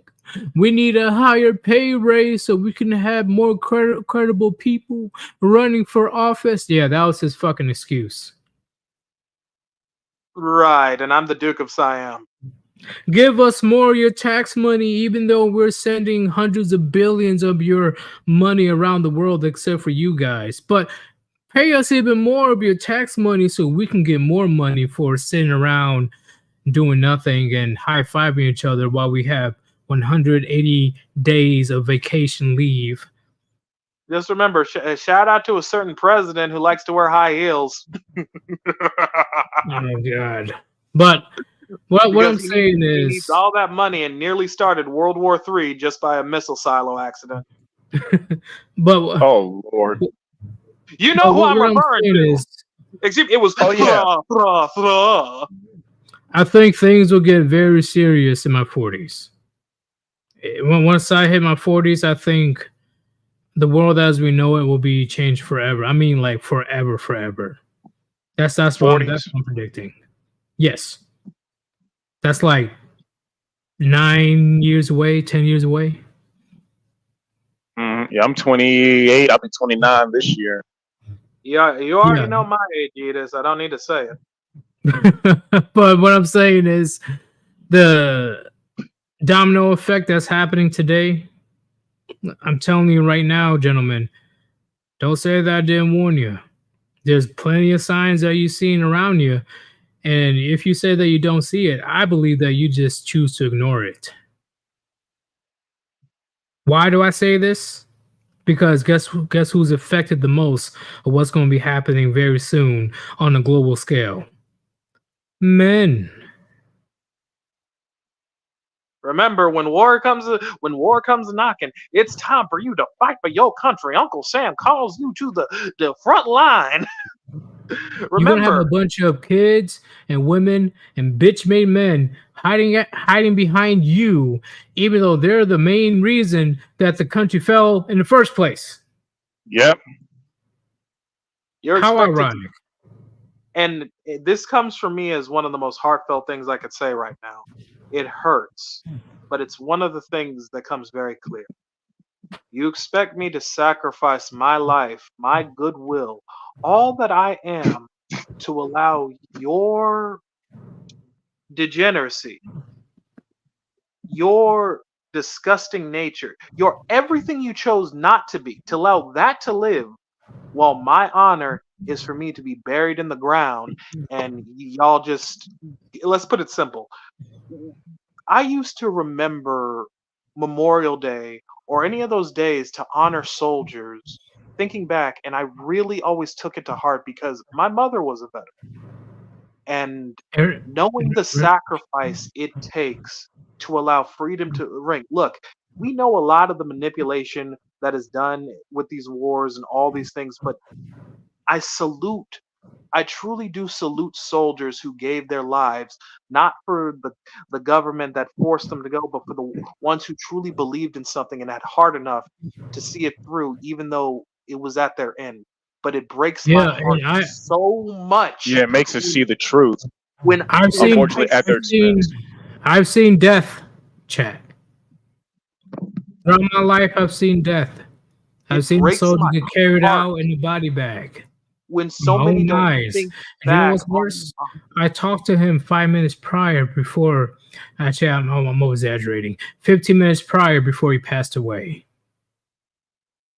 I've dealt with death on the front lines. I dealt with other countless death when I was back in garrison, and I had to go to a good amount of memorial services. This is the thanks that these veterans see. I know I'm going off topic per se. You're not. Keep going. They need to hear this. We are not just as soldiers, but as men. We are second, I would say we are third class citizens at this point. First is feminists and liberals. Second is illegal immigrants. Third is men. That's literally what it is. Masculine men. Masculine, naturally born, or people that came to this country legally. Men. And ones who have honor and want to do what right, they're put at the bottom rung and expected to be slaves. Plain and simple. You know what's the fucked up part about it?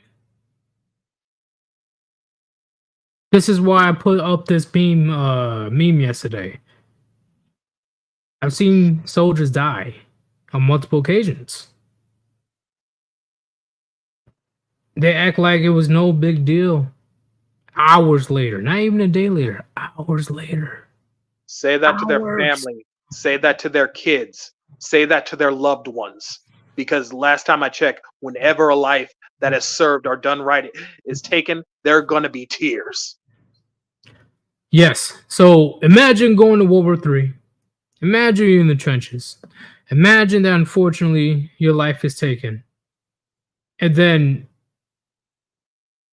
people back at home just shrug their shoulders. That's all your life is accumulated to that point. And at the end game, everything that you've done, the end game is the people that you love and care about. Majority of them just shrug their shoulders like, it is what it is. And I don't want to be mean when I say this, but forgive me, and I got to say it. But yet we honor some of these high-class celebrities, some of these sick, degenerate fools, as though they're modern marvels, when all it takes is to walk in front of a fucking camera and act a role where you're not even putting yourself at freaking risk. Forgive me, but We'll it do pisses some me the hell stupid off. ass dance on what's that app again? TikTok? Oh, you mean Chinese Yeah. spy? Yeah, you do some Yeah. stupid ass dance, and all of a sudden they get called into the Tonight Show, Ellen DeGeneres show. They able to go to all these extravaganza just for do some stupid ass dance. It's And only again, a fucking dance. Forgive me for my language.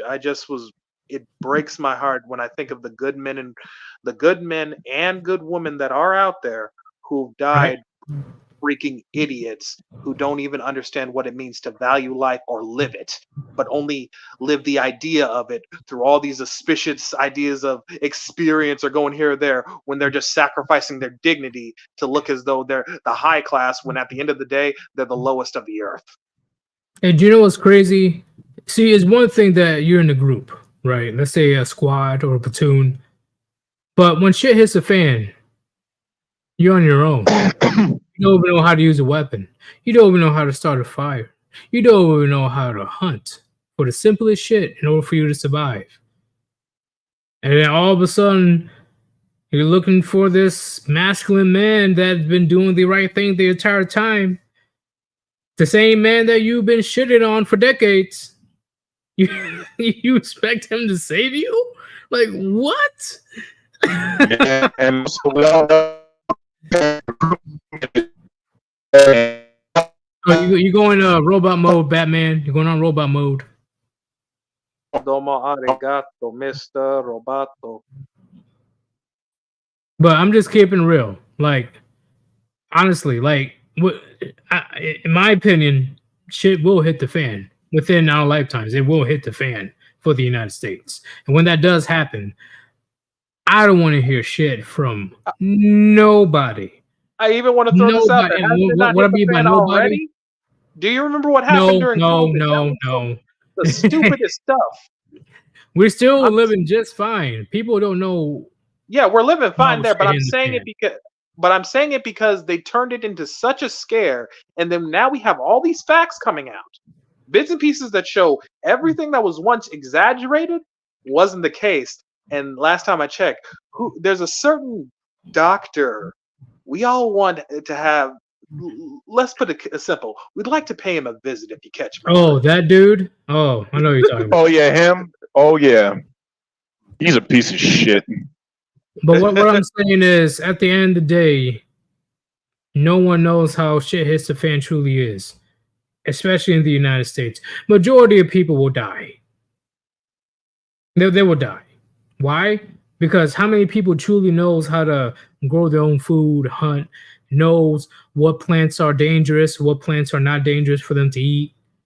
How many wildlife are out there that is willing to taste some human deliciousness?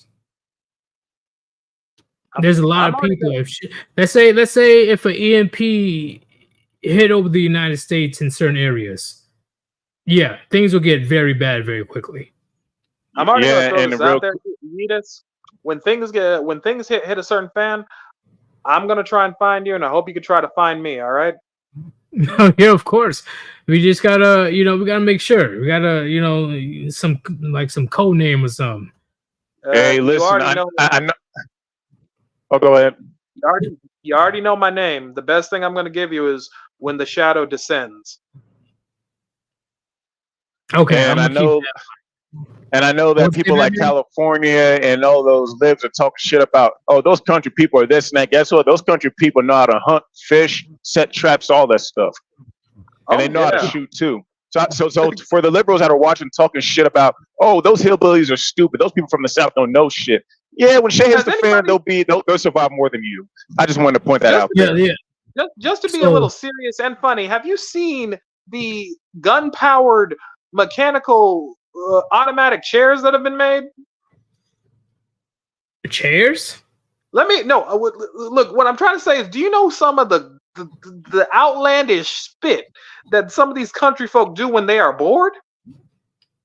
I'm just saying. Oh yeah. They do the craziest shit.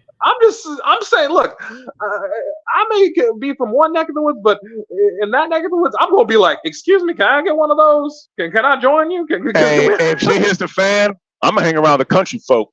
Shit. See, you guys need to understand. I'm talking to you, Chad, as well, on why learning your history is beyond fucking important. So there was I think it was around Mao Zedong, whatever the fuck his name is. He was that dictator that killed. Oh, Zong? Yeah. Wait, is it Zong? You talking about Mao Zedong? You talking about him? The communist? Mao Zedong. Yeah, Mao Zedong. He founded the Communist Party of China. Yeah, I think it was around his time, maybe a little bit later, that there was a mass starvation and millions were killed. But guess where the majority of deaths were? Guess where the majority of deaths were? Men.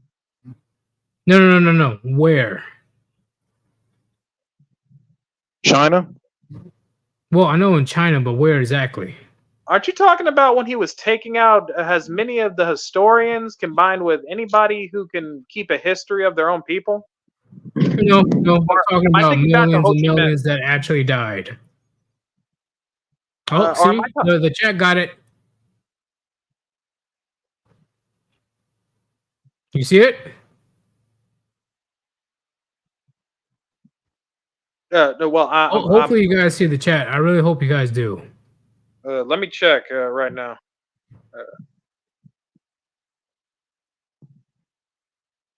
Yeah, I'm driving. I'm trying to. It's all good, man. I'm stream with you right now. I'm gonna go over to YouTube real quick. No. It's all good. I'll tell you. Cities. All right. The City. cities.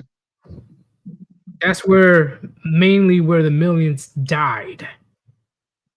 Guess where the country folk were? They didn't even know there was a starvation going on. They lived just fine. They were really unaware of what the fuck was going on. Like seriously, a lot of them was like, "Wait, what? There was a starvation." Oh, I got your point. Yeah, that's why some people are saying leave the cities, leave the major cities, leave the major cities. Yes, leave the goddamn cities now. Because the people in the major cities, they're going to eat their own. Yeah, it's not just about the cities failing. Now we got to worry about nukes. You really think that Russia don't got nukes pointing at the major cities? He's pointing at the major cities. Yeah, of course, because our politicians have given these leaders in other countries our secrets. For example, the Clintons gave North Korea our nuclear plans back in the 90s. A lot of people don't even know that. Well, for money. And for money. Well, true, but eventually, if you want to make maximum damage, you know, if I was a leader of a country and I had nukes, the first place I would aim for is cities. Norfolk, Virginia, right?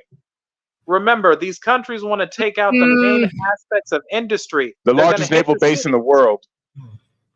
Well, unknown, so yeah, they will go for infrastructure and military bases as well. I agree. Because let me put it out there. China wants to become the new area of commerce. I have seen a lot of the structures they've made, and also the things that they have that are crumbling. Combined with they're hard to keep up, but they want to become the new. Let's put it like this: they want to be the definition of the new New York, the new LA, the new this, so their currency can be bounced up higher. They've already made these new strides where the U.S. dollar is slowly being phased out. Yep. Okay. Do you know what's the? I want to talk to chat too. Do you know what's the overall premises of what's going on a global scale? The only thing. Okay, the simplest terms I could think of is NATO versus BRICS. That's literally what's going on. Not only Putin, quote unquote, wants to battle against Western influence in Europe, he also wants to diminish the value of the American dollar. If he's able to successfully do that, America is in deep shit. I mean, deep. Oh yeah, it's not good. And Putin is against NATO as well. Trump and Putin, but they're against NATO. Yeah, BRICS is Brazil, Russia, India, I think it is, China, South America. No, South Africa. It's South Africa. I'm pretty sure it is South Africa. But there's a bunch more countries recently that joined BRICS. I'm sure you guys didn't know that because news don't want you to know. Oh, you knew Batman? Oh yeah, I've been knowing this, and that's why AKA Ripple was making deals with BRICS as well. AKA XRP, XLM. You guys are starting to get it now. I just gave you guys some hints. I won't say nothing else. Give me 1 second. How do you say? Oh shit! It's from you, but the generous donation from Cash App. It says, it's Batman. Salute, Sir Yeetus. You salute, brother. Salute. Yeah, you could have just kept that. It's Batman. I'd be like, oh shit, it's Bruce Wayne. But in all seriousness, chat. If you want to support your boy, link on top of the chat, Cash App /Sir Yeetus, or you can super chat. Any donations appreciated, okay? But let us go back to the current conversation when it comes to NATO versus BRICS, because this is where a lot of people, they really think that, oh my God, it's the war. Oh, Ukraine, Russia. Oh, no. It's a whole, it's the bigger picture. Way just bigger a cover. Just a cover. Yes. The only thing that, is the biggest issue right now is What is going to make and break the, I would say, Cold War? And chat, if you believe that the Cold War ended, it did not. The Cold War did not end. It never did. Just put it out there. The people that want to say this is Cold War 2.0, no, it's not. No, it's not. Just because we chilled a bit for a couple decades doesn't mean that the Cold War is over. Like, come on. Do you really think that the superpowers are just going to be like, all right, we just not going to battle anymore. We'll be chill with each other. It's all good. Like, nah. They're going to constantly going to go back and forth to see who can be superior. Like, don't get me wrong, the United States is hella superior, but best believe that China and Russia, they're doing their best to keep to catch up very quickly. So shit, China owns like almost all of our fucking land in this damn country. Anyways, they own a lot of shit here, anyways. And the biggest thing that a lot of you guys need to understand as well is, I'm telling you right now, if World War III does happen, this will be on a scale that humans have never seen before, or any humans that are left. This will be a scale that has never been seen before. And don't believe that, the US and Russia is going to unleash all their nukes. No, they're not. No, that's the stupidest shit you can ever do. That's so stupid. They're going to try to make it as minimal as possible. Forgive me for another dark one, but let me put it out there like this. Anybody remember the episode of South Park, Xbox versus PlayStation? Yeah. Hey, give me 1 second. Rusty River says, ain't going to be no third world war, but proxy wars will continue. The real war is the economic war, which we are losing. The economic war is the whole premises, but we cannot rule out the World War III. Especially based on my personal knowledge. You really think that Russia won't launch nukes if they feel that their sovereignty is threatened? Really? Yeah, I think in my opinion, like that person just said, the best way, because this is an information war, we don't have to destroy countries by nuking them and all that stuff. What we can do is we can starve other countries' resources. Okay, we take out the American dollar, starve the resources. Let me stop you guys. Chat. If you're going to be gullible, stop being gullible. World War III is always going to be a factor out there. And World War III can still possibly happen. There will be a leader or leaders that don't give a fuck. Like, the only reason that the world hasn't ended yet is because the evil fucks, besides certain people, don't have nukes. Like, come on. Why do you think the US tried their best for ever since World War II? They try their best to keep nukes out of the world's hands. So now we got to keep a close eye on North Korea, because North Korea, for some weird reason, they're advancing pretty fucking quickly when it comes to nukes. They're ready. They are ready. Yeah. They're not afraid. They are ready to go, and they are shooting them missiles into the sea with no fear. I'm already going to ask the question. One nukes. I don't care if it's 300 nukes. One nuke can kill millions. So not only kill millions, you think the U.S. won't retaliate to North Korea? And then guess what? The domino effect is going to happen. If U.S. decides to retaliate to North Korea, who knows if Russia or China decides to react to the United States? And then won't South Korea get hit too if they nuke North Korea? But once South Korea get hit too if they nuke North Korea, because it's just they're right there next to each other. So that wouldn't work. Because you'll be hurting South Korea as well, which is our ally. No. The North Korean, the capital city, they're not close enough for South Korea. Oh, it's not close enough? Oh, okay.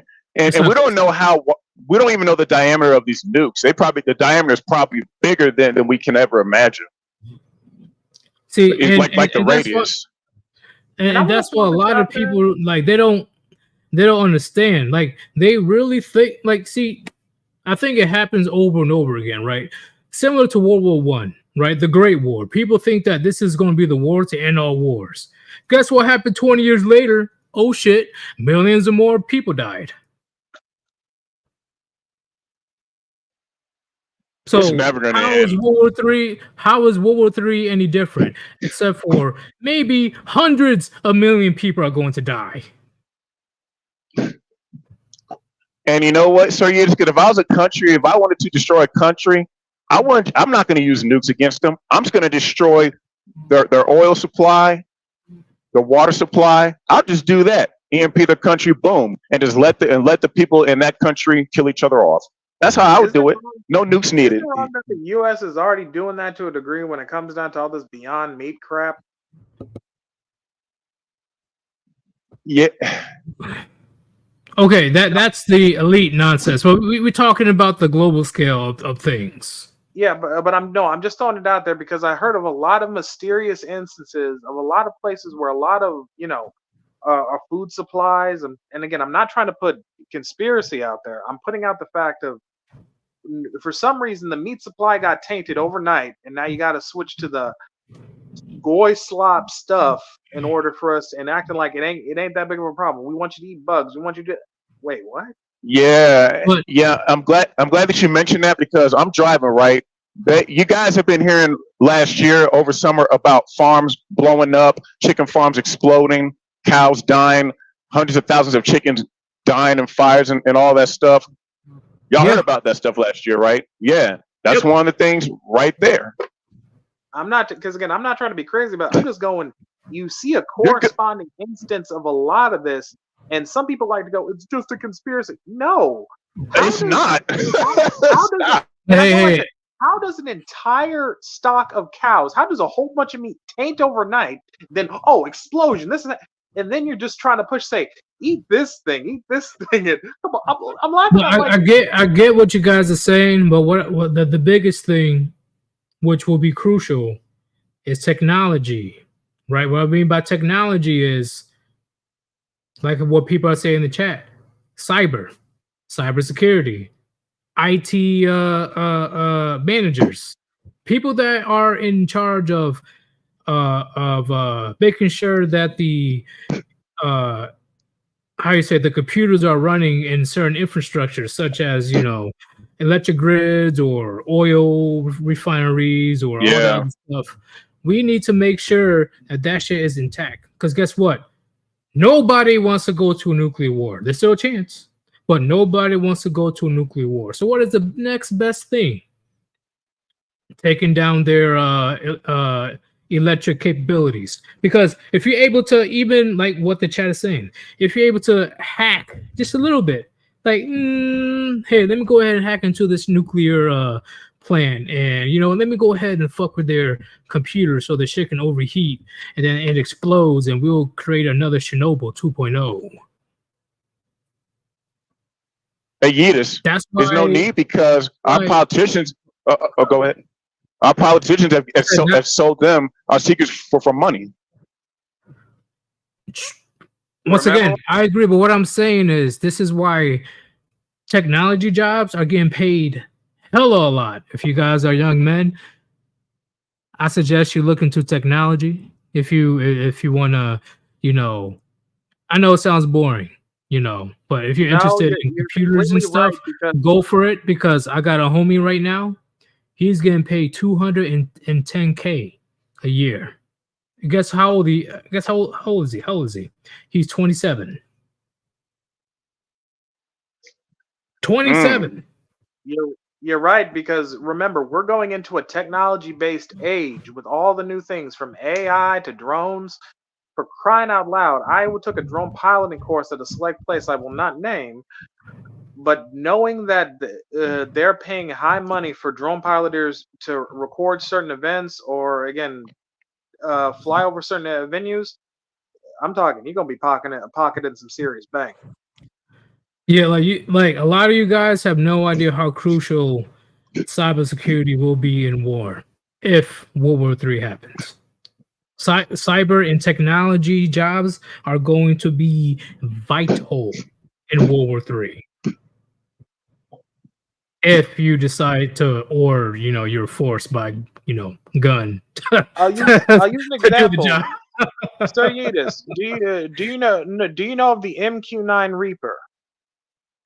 Yes, that is a drone. I forgot what the Hey, payload you is know and all what? that stuff. You know what's crazy? I used to be a sensor operator in the military, in the Air Force. So I know about the MQ-9 and RQ-4. I'm not going to say no things. I don't want to get in trouble because it's top secret stuff. Hey, But same I here, used to bro. deal with stuff like that. You talking about Uh, OPSEC and all that? Yeah. I'm only talking about it in the simple sense of when I first learned about it came when I was in ROTC at a point. Another part came when I ended up understanding the very logistics of how it's done. From you could be monitoring a select area in a country from miles away, and you're just sitting down at your desk, and then maybe after you do the strike, you're gonna go get a sandwich and use the restroom. Yeah, I can't. I know about it. I know about it, Oh yeah. but I can't tell you in detail. Like, Oh yeah, unfortunately, yeah. I can't. Sir, you know what I'm talking about, right? We can't say certain stuff because we'll get in trouble. Oh, Yeah. that's fine. Like, I'm there only will giving be what's- people in strange uniforms at my door immediately. So Excuse me. Yeah. Look. I'm not giving too much else on it. I'm just saying from what I learned as common knowledge. When I first learned about it, that's true. when I first learned about it, it was just amazing. People. Okay. Here's the thing. Even though our military manpower suck ass as a whole, not everybody, but in the entire military, power, manpower, it sucks. But when it comes to technology, people severely underestimate the U.S. Not I can't say much more, but people really do underestimate it. They really do. Oh yeah.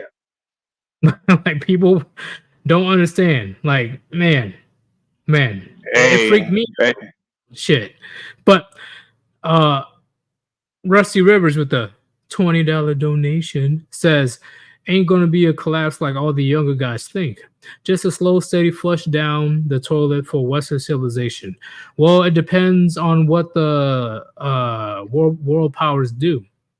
It could be a slow decay, or it'd just be like, hey, eat this Tsar bomb, and then Hey, sir, boom. Yedis, I want to ask you a question, right? Because we all know we also know we have an election coming up this year. Sir Yedis, and I'm asking you and the other gentleman, if you want to, what do you think is going to happen this year, election time? Because I know they're trying to, arrest, Trump and all that, get him out. What do you think about what's going on there? If This is election year. I'll keep If it Trump simple. does If they not pull win- BS once, they're gonna pull it again. If Trump does not win, and somehow, some way, if Sleepy Joe is able to, still stay in office, and even if Sleepy Joe is removed from office, you got Kamala Harris, right? Which I haven't heard from for a majority of the term, but that's a different story. If somehow Trump loses, somehow, some way, for some fucking reason, there's going to be a Civil war. Okay. it's I doubt it will get to that. If he loses, I'll be shocked because I'm seeing the numbers and all that stuff, but I'm not trying to get into it like that. But what I'm saying is, it will be it will be similar, but not the same as 1961. No, 1861. Fuck, I can't even say it. 1861. When Abraham Lincoln got elected, and you know what happened next. hey, Sir Yedis, Frost and Rusty Rivers are asking to drop the link. I'll drop off if you need me to. I'll drop off to let other people come. I don't want to I'll hog do up, the same you know. if you need to. Yeah, because I'll drop off if you need me to. No, there's no rush. Like the person that's in here, Okay, said okay. that, they were cool to just chill and listen for the time being until Oh, okay, no problem. 'Cause I don't want to hog it up if people want to, get on and stuff. I don't want to take a spot if people needed to, Neither do I. come in. And I do appreciate you for having me on. I really do appreciate that, man. I really do. It's a great conversation. I some guys who have some sense going on with what's going on here. Because I'm sorry. Yeah, like people that actually knows what the fuck is going on. Not that extremists, not that conspiracy nonsense. Actually, what's going on when it comes to world events. Just remember what I said before. When I was talking on the South Park thing. Remember when Sony happened to have a select news anchor in the bed, and he goes, "Oh yeah, that was a great, you know what." I'm sorry, there was a whole joke put up for that, for the fact. Oh, you're good, brother. For the fact of how the politicians are so deep in bed. I'm talking their balls deep in bed. Man, I'm telling you, we can't have regular conversations in public like this anymore. This is why one of many reasons why people don't like the Manosphere, because Manosphere, for the most part, at least years ago, we were actually talking about legitimate shit like this, talking about actual problems, actual issues that need to be resolved. Yeah. I predict they're going to have another pandemic. I'm not going to say what it is. I plan they're going to have another one because they're saying disease X. I predict that they're going to have something like that again. Oh, I've heard about that. They are. Yeah. It's kind of common knowledge now that they're going to pull this spin again. Election year. Yep. Mm-hmm. And I'm sorry, I still laugh at. I gotta just even throw this out here, like this. I don't know all the political standing stuff, but I have to ask a singular question. When everyone talks about how bad the Orange Man is, I still ask, what was it when it came to the whole cease arms with North Korea thing that happened? Does everyone have that short term of a memory? Pretty much, because they get too butthurt about what he says on what's it called now? X. I still call it Twitter. Yeah, X. I was watching it that day when it happened, and I'm still left in awe at, excuse me, we have not ever once heard. Look, I'm not saying trust the whole thing, but I'm gonna say if that was literally a political stunt, you damn sure gave one hell of a performance, because to hear it worked. Hear the bastion of the person who the crazed diseased little fat man who has such an ego complex where his people can't even eat, to see him actually give way. And again, I'm not afraid to say it. I'm sick to my stomach of you know who in North Korea, because last time I checked, you want to cry about your birth rate? Help your damn people, you dumb fool. Well, the people in that country can stand up to that one person. I'm like, y'all can come together in the military there. Y'all can this common sense. No, we don't. They can't. They can't. No, they can't. With how I've been in South Korea personally. I have to keep an eye on North Korea. It is almost impossible for them to do so because they've been so brainwashed since the 1950s and 60s. It's not going to happen. Okay. How you say? Ideology is so powerful. That's what a lot of people can't understand. It is so powerful, especially able to pass it on throughout the generations. What Kim Jong-un is doing is normal to them. A lot of them don't even see it as wrong. That's where the big problem is. And this is what I got you. Yeah, this is what we're trying to fight back in the West today of what's going on with our people. I wouldn't even call them people, those maps, those transformers, those fucking feminists that think that, I don't know, you could be 100 genders. Oh yeah, and I also want to make a point and shout to everybody, to all the people that said, because I'm not going to say that, I don't want this stream to get banned. Oh, take this thing and everything will go away. Look at all the dummies not talking now, because I'll tell you guys this, I got kicked out because I didn't take it. I got kicked out because I didn't take that damn thing. I'm not going to say it again because I don't want to get banned. I did not take it. And then when I've been telling people that, masks don't work, it doesn't. I mean, my bad. This thing don't work. It does work. And then it came out that it really doesn't. Look how stupid people look now. Y'all did that all for nothing. Freaking out over nothing. Especially people that are out of shape. So now all of a sudden you're concerned about your health now? When you've been fat your whole life, now you're concerned about your health? Yeah, right. I'm a pure blood, so just I agree. Excuse me. I agree. What? The only thing I'll be The conspiracy theorists were right. That's the whole irony of all this. The so-called conspiracy theorists were right. They were right. the only thing I disclosed when it comes That's the to whole irony of this shit. was Oh, go ahead, brother. when I had COVID, and again, the only part I'm gonna give is it was bad, and I almost nearly felt I was gonna die. The only thing that happened with me, I had to be given an experimental treatment that gave me antibodies. And then after I had that treatment, and when I had it again, it wasn't shit. Let's just say I know a couple of healthy family members that are not here anymore after taking that. I've seen healthy athletes suddenly dropping down from cardiac arrest, aka NFL. We Because have it took video that- footage. Do you remember the lady who took the shot on camera, then fell out immediately in front of everybody? Yeah, Yep. I think they took I'm not going to say the entire name, J&J. Excuse me. Yeah, the I don't- J. Yeah. They count on everybody having short-term memory. Fun fact: I don't have that. Nah, I gotta remember. I remember everything because it's no medication, Yeah. none of that. I've seen very healthy people, especially I saw on the news there was this one healthy high schooler suddenly dropped dead, just gone. Supposedly nobody made it. And high school athletes and college athletes were just like dropping dead left and right, but they didn't want to put it on mainstream news. And then of course, a certain note that the left was like, well, it probably just would have been. They probably just had just a little accident. It had nothing to do with the JJ. It has nothing to do with that. Come on, stop it. It is insane. Look at LeBron James' son.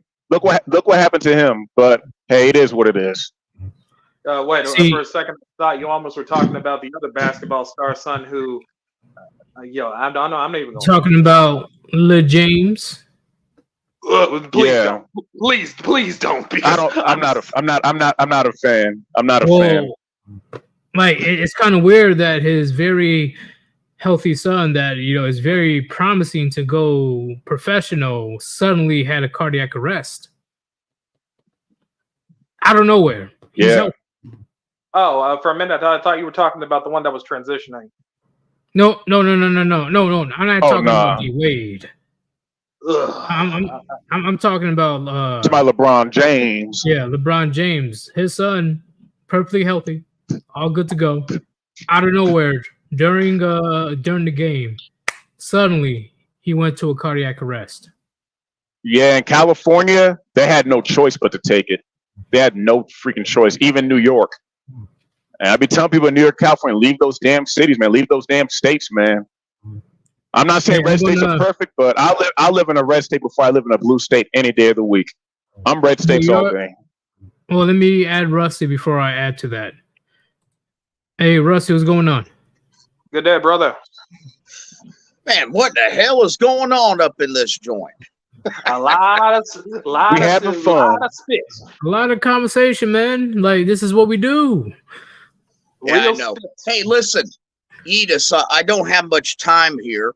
My battery's about to die. I just wanted to make a few comments and maybe get you guys to, give you something extra to talk about as far as subject matter is concerned.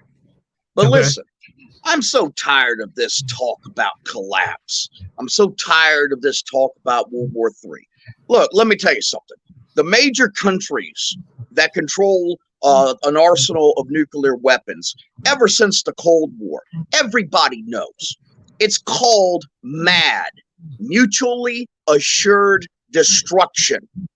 No one is going to fire off a nuke from an established country because they know what the consequences are going to be. However, we will continue fighting proxy wars, like the proxy war we're fighting right now in Ukraine or Vietnam or whatever. Okay? Korea. Yeah. And on top of that, let me just tell these young guys out there. Right now, I'm just taking a break.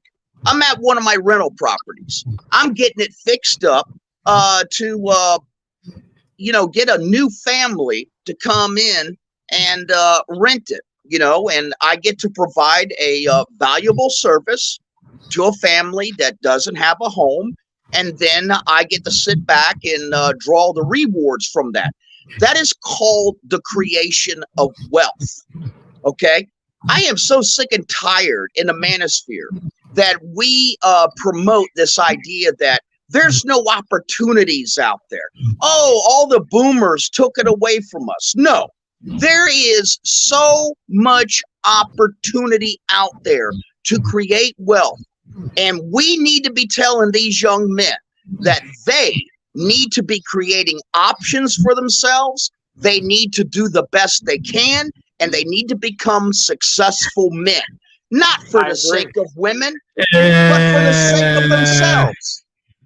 Preach. Let's just say that boomers made it a lot more difficult than it should be.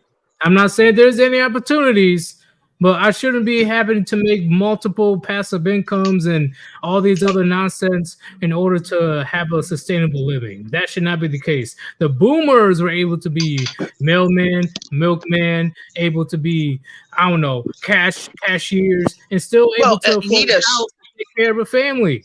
What exactly did the boomers do that created the situation where you just can't get out there and get what you want?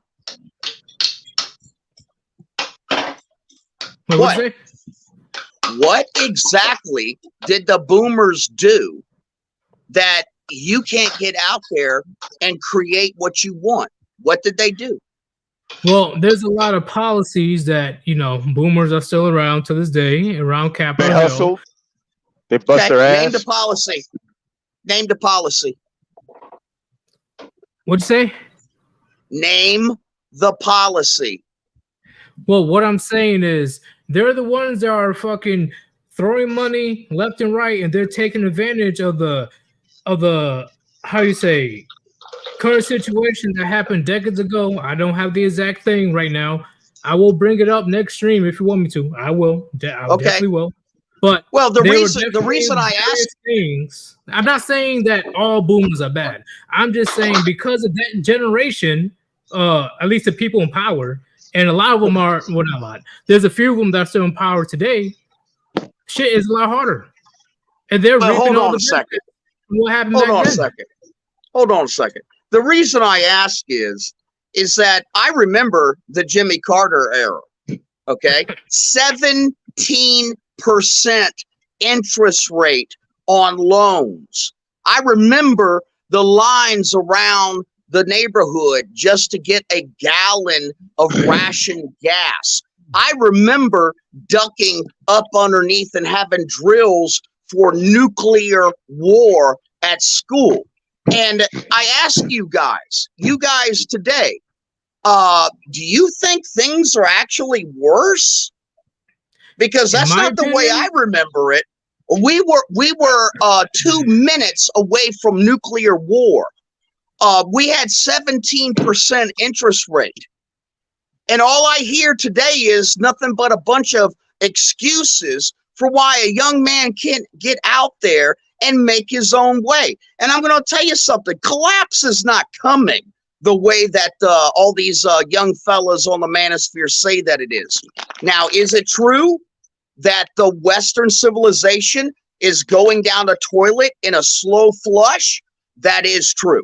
But zombie land and sitting back and, quote, watching it all burn, well, guess what? I got news for you. If that really does happen, y'all are going to be on fire too, and there ain't going to be no spectators. Well, there's two ways for it to happen. Either or. He's not wrong. Right? It only takes one. No. Only takes one person to light the match, and that one person could not give a fuck. I'm saying it's a low chance. I'm not saying it's a high chance. It's a low chance that leader's like, all right, you want to fuck with me? All right, taste my nukes. You're like, oh shit, he's really sending nukes. Hey, Rusty, are you still there? Fireworks in the sky. Yes, sir. Shout out to you, man. I'm glad that you came on, man. Real quick. What's up, Batman? What's up? Oh yeah, I wanted to let Rusty know. Hey man, shout out to you, brother. Yeah, man, it's about getting it because I did the military for 3 years, and then after I got out, I got my CDL, and I'm currently driving trucks, stacking up money, and looking to buy houses and property and rent it out to people so it can happen. So guys, like Rusty said, it's on you, man, because I'm not really concerned about the world ending and all that shit. I don't really care. It is what it is, but I'm still gonna work and bust my ass. There's programs out here for guys to to make. I understand. I did the military for 6 years and I own 3 properties. I understand. But what I'm saying is, let me tell you something. Two of my really good friends, Brandon Trueblood and Red Pill in the Wind, they're both truck drivers, and the very smart men, and they're out there and they're making it, and they got a plan. They are planning for the future. They're building homesteads. They're making plans with solar, with water. They're making plans for construction and houses. Listen, you guys, all of you guys in the chat right now and on the panel, you're alive right now. And because you are alive right now, these are the best of times. Make the most of it. Yep. Okay, Rusty, here's my main thing.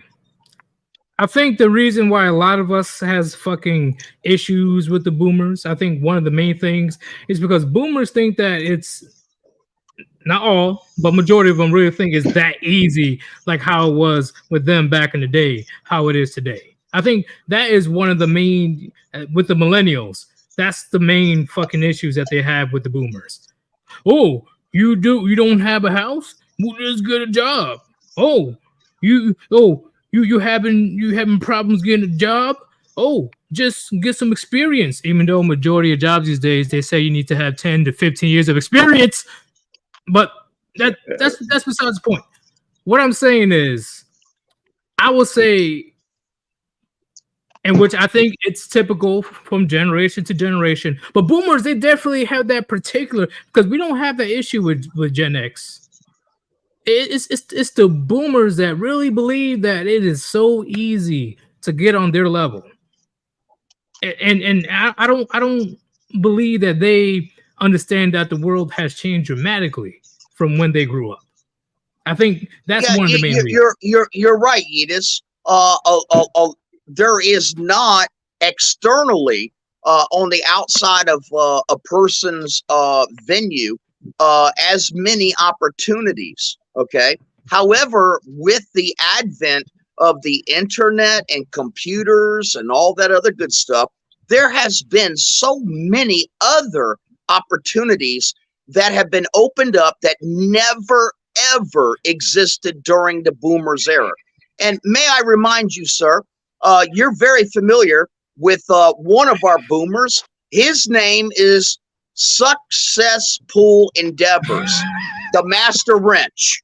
Okay. Oh, shout out to that brother. Shout out to him. Yeah, he's much more adept at talking about the boomers than I am, because I'm not a boomer. I was born in '69. Yeah, I'm from the '60s. I was born at the tail end of the '60s. You know, and I'm considered early Gen X. But my mother, my father, they both were boomers. They worked hard. They had their own businesses. They instilled that into me. And because of my boomer parents, that's why I am so successful today. So when I hear somebody talk stuff about the boomers, I understand that in a general sense, that's when we all kind of agree that the football got dropped in this country. And I'll sign off on that, and that's fine.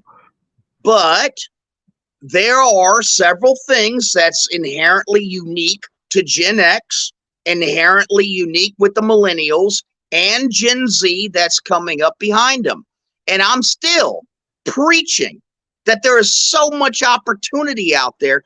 Guys, just go out there and put one foot in front of the other and take it. Don't worry, we have no choice, especially as men. We have no choice. but doesn't mean that previous generations can't be criticized. You know what I'm saying? I never said that. How? No, I'm not saying that you did. But what I'm saying is, especially with what Big Lebowski said, and once again, we can get into details in a different stream, but boomers continue to rule politics. They never handed it down to the Gen X. The Gen X is starting to approach it now, but for the longest time, boomers made a good amount of policies and stuff that the millennials have to deal with the brunt of the fucking problems today. Look, let's, as you would say, inflation is a fucking bitch. Fuck inflation. Look, as you would say, Yedis, let's keep it real. Even the younger boomers are approaching their 70s and they're in their 80s. Okay, for the most part, they're basically out. What you're really talking about is you're talking about the old Gen Xers that are now in these new positions of power. The boomers, they're hitting the nursing homes, man. They're dying by tens of thousands every single day. I don't know why we keep talking about the boomers. What about politics? Because for the longest time, boomers, especially the leader of the House of Representatives, was a boomer. Oh yeah, now when you get into politics, look, Donald Trump is a boomer. Nancy Pelosi is a boomer.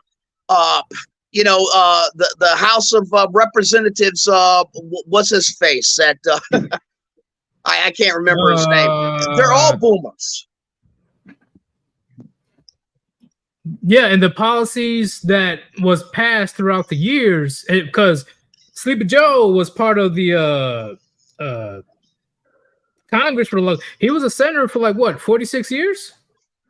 Yeah. He came out of the House Judiciary Committee, okay, with Strom Thurmond, who was like the oldest guy to ever grace Congress.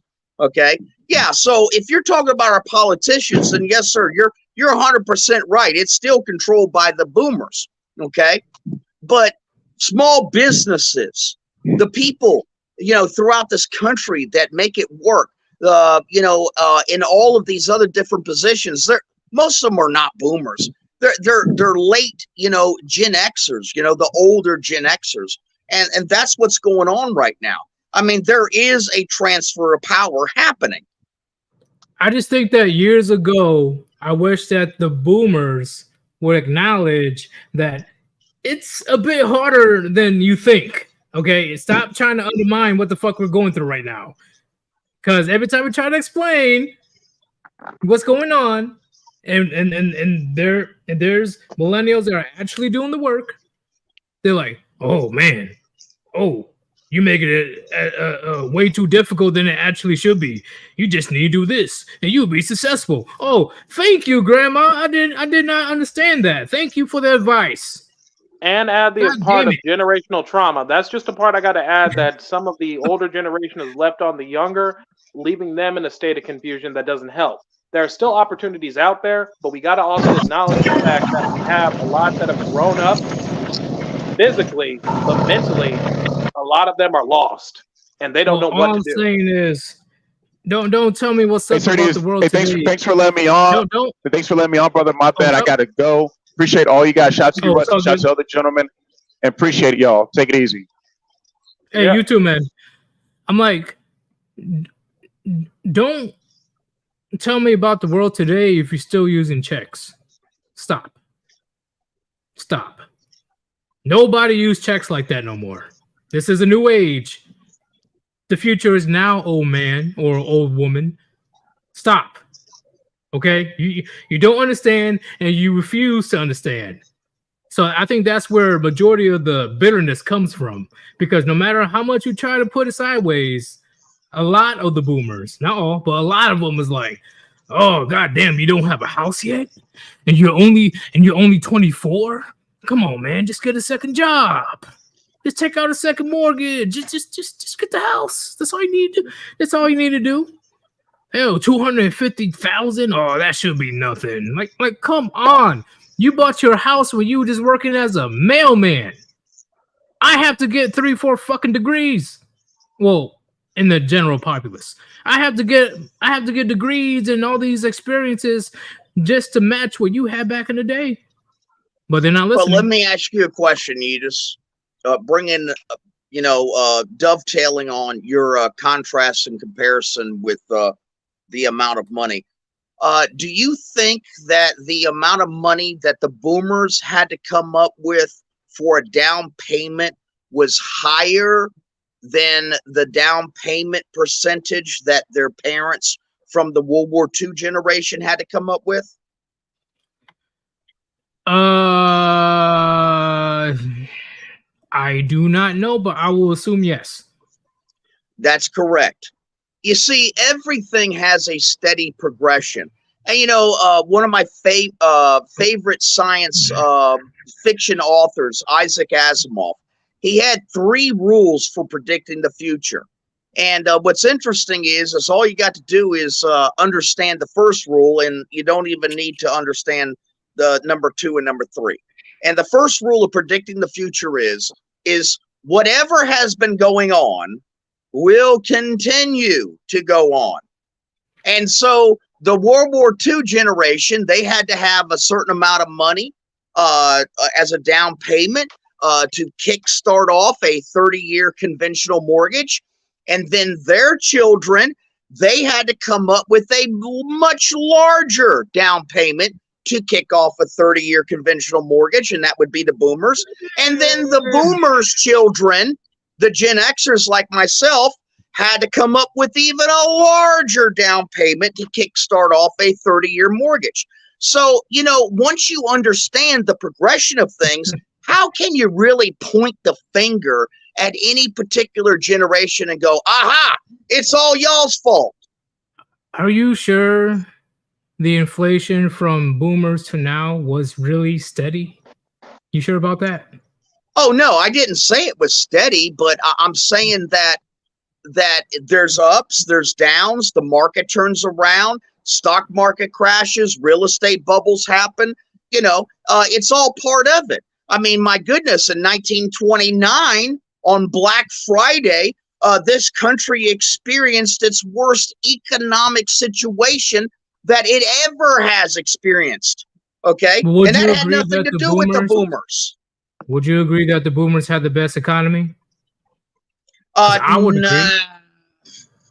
I would say probably half of that, because by the time we got into the Jimmy Carter era, it all went to shit.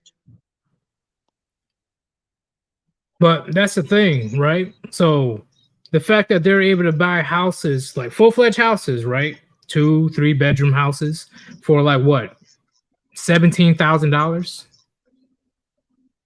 Yeah. Now, This is the very same house today. Let's say, what's the popular place? Let's say San Diego. It's the very same place. Oh.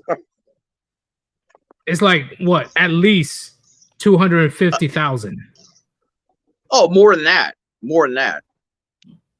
So anywhere in California, a large city, a bread and butter home is going close to $1 million. It's, man, I really okay. So what's all that? I'm right there. What do you think about this conversation so far? What we have to say? Well, I agree with both sides because we have to take in both factors equally.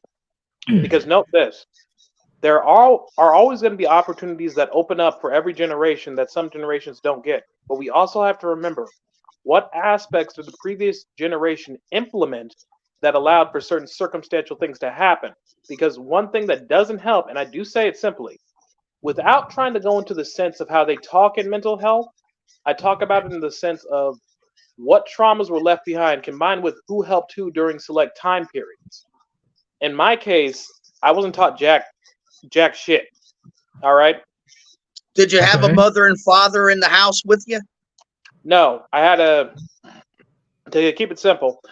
My mother was very sick, and I had a distant brother. Then when she died, I lived with my brother. And the definition of that, how my brother and I never knew each other, came a line where I spent a couple of years with him, and they only later learned I didn't know he liked music, meaning I was just a stranger in a household I was living in. Even though part of that was thanks to my mother's benefits, keeping things afloat.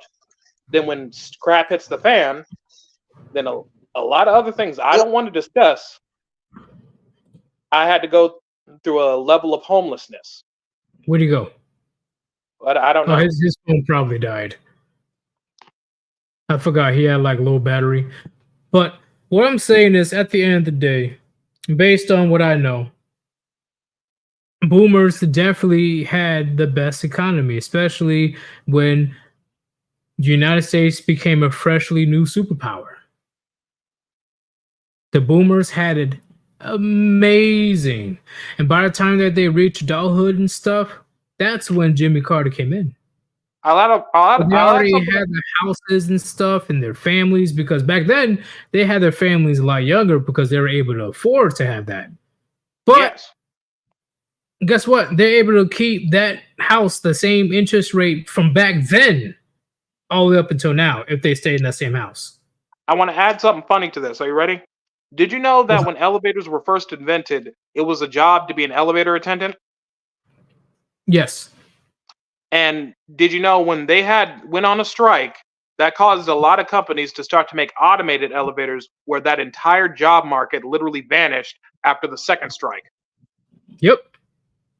I honestly watched the video like no joke, like a couple days ago.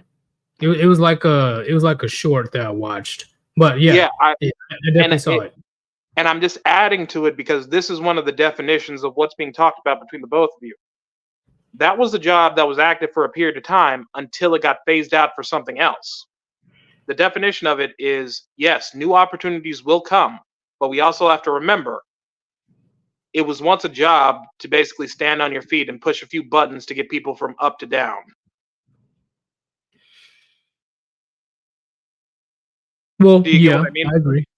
That was I gotta put it like this. It may have been new technology, but that was hard for a time until we later bring in automatic stuff and that entire thing gets phased out. All I'm saying is, why is it so difficult for boomers to take accountability?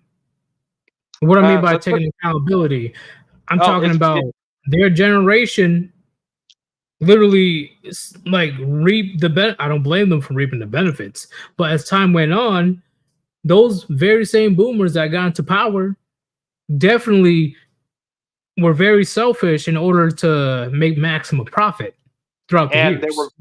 Yes, and by being selfish, they forget what it was like to be the age of the children that are now growing up. So now the economy is beyond fucked. Forget social media and all that stuff. The economy is fucked.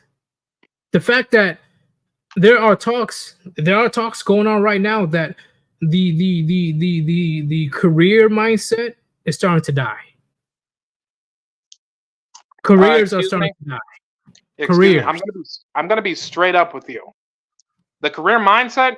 Explain to me how there are streamers from video games to VTubing who make so much money that a lot of regular jobs and other things cannot even give a fraction of that. Well, that's only so many people, not like the mass majority is making that money. Yes, granted, but it's still. I'm talking about it in a more of a sense, not that that's a full-time industry. I'm talking about it in a sense that a lot of the training that will come with, let's say, a normal paid job doesn't equal out to when you achieve in this other new industry versus when you be in a more serious industry. Like, remember we were talking industries like STEM. We're talking like, chemistry, solar. We're talking about those real tight-knit ones that do guarantee that salary. Am I right? Yeah, but what I'm saying is not too many people are going to be staying in one company like they did back in the day. Yeah, that doesn't happen anymore. Yeah, yes, that's the point. Well, yeah, that's why I'm saying that there's a lot of talk that literally careers are dying. Like the career mindset is pretty much going to be gone after millennials, Gen Z. After that, I don't know if they're able to, there's going to be people working 2, 3, 4, 5 different jobs, in my opinion. Excuse me. I hear about that stuff going on with certain other peoples that come into America where they got 5 to 7 jobs just to sustain things, combined with the fact that let me add this. Do you know another thing that's killing off the career-based mindset? Illegal immigrants. Well, not just that, but I want to again. You just added one more in there, but another one is this. Remember what's happening in the industry between men and women, because of everything that has happened from this third wave. We have men and women who are literally avoiding one another and jumping ship whenever something is going to go awry. Well, unfortunately, we have no choice, especially with men. We have no choice because, again, it only takes word of mouth from one to ruin someone else's life, get them blacklisted, and it was literally, and again, it's gotten to a point where you don't even know a person, but the second they say something, they could just get rid of you because they didn't like you. And I'm left with we have children-minded adults in adult settings that involve sustaining, ruining someone else because their feelings got hurt. What? Yeah, and I completely agree. Okay, maybe I overgeneralize. The career mindset in the white collar jobs are dying. Okay, continue. The corporate areas, like, first off, like, a lot of them aren't sustainable, right? Like, since the cost of living is a lot higher than ever, there's a lot more people that are like requesting or demanding a higher salary depending on how many years that they're in, and bosses are way less likely to give in. So now, which I've dealt with personally, there's people jumping from company to company, right? They can't even stay in one company anymore. Yeah, they're making money, yeah, but now things are just way more fucking difficult for them to establish themselves and be like, okay, this company is definitely good. What? The biggest thing I've seen personally is the development of smaller jobs, or to put it simple, people making their own waves in the industry. Because when I've seen the products that have come out from, again, more indie-based people making their own, finding their own niche, that is either delivered a lot of profit or was another endeavor that helped them grow into where they're going in their lives, but not in the sense of the country. Because remember, there are a lot of things burning, but there are a lot of people taking the initiative to take care of themselves, indicating that there are opportunities out there, but it's also indicating that the mindset that was once clear in America, which was you get the house, the picket fence, the dog, the little family, that is not the case. Come on. It's even more apparent when we have the passport bro situation, because there's even an evolution of it where it's no longer the aspect of just dating. It's about, you're going to make a family out there. You're going to move out there. You're going to make income out there.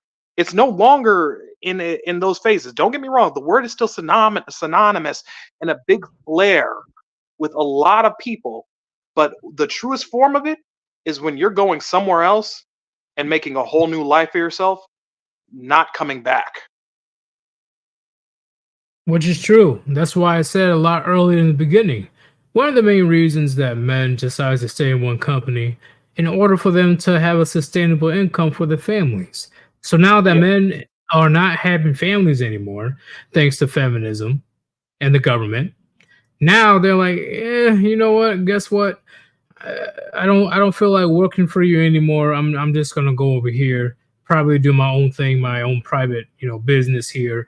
And it is definitely getting out of control to the point where I truly believe that things are gonna get pretty crazy. I blame diversity hire. I blame the 19th Amendment. I blame all of that shit. I really do. Because like I said in the beginning of the stream, when women don't need you, they do not want you. They demonstrated that time and time again. Yes. And what comes so full circle with this is the definition, in a simple way I like to put it, people just being stupid for the sake of what they view is valuable, when in reality, it ain't worth crap. Yeah. I completely agree. And once again, it's gotten to the point where, you know, we see what's happening in the West these days. Like, things are so chaotic and out of control, and men are so fucking, like, their hands are tied behind their back and they can't do shit about it, of the fucking, like, Babylon, Sodom and Gomorrah nonsense that is happening out there. Yes. Man, I'm like, you know what? I don't care. I want to add another part to this. Did you ever see that old Popeye cartoon about how Olive Oyl was talking about all these changes she would make when she would be a leader? I think I remember. Hold up. Was that a song? I think so as well. But I bring it up because I want to put it in a way where I could say it like this. Sometimes we talk about our near future, future through the media we consume.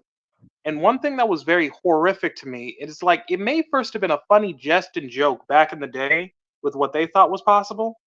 But when I'm watching this from where I am, this cartoon years ago, I'm only seeing it from the perspective of, you do just realize you're talking about creating an opposite scenario where the woman is in charge and the man is the wife of the house, and all these little things. Look, the point is, it could be in jest when they made it, but it had a propaganda mindset from what I could read from it.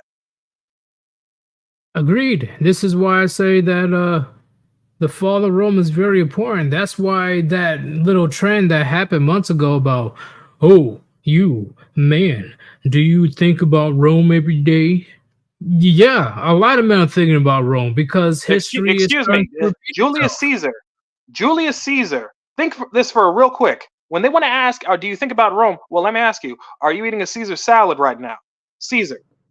The word Caesar, the name Julius Caesar, a name so synonymous with one of the most famous Roman leaders of all time that has gone throughout history to such a point where it is now marked in our culture from anything, from not just the name itself, but to a salad, indicating what Rome was and what legacy was left behind by a select individual that equaled out to first Rome's shift, but then also showing the horror of what happened on the day when he got stabbed.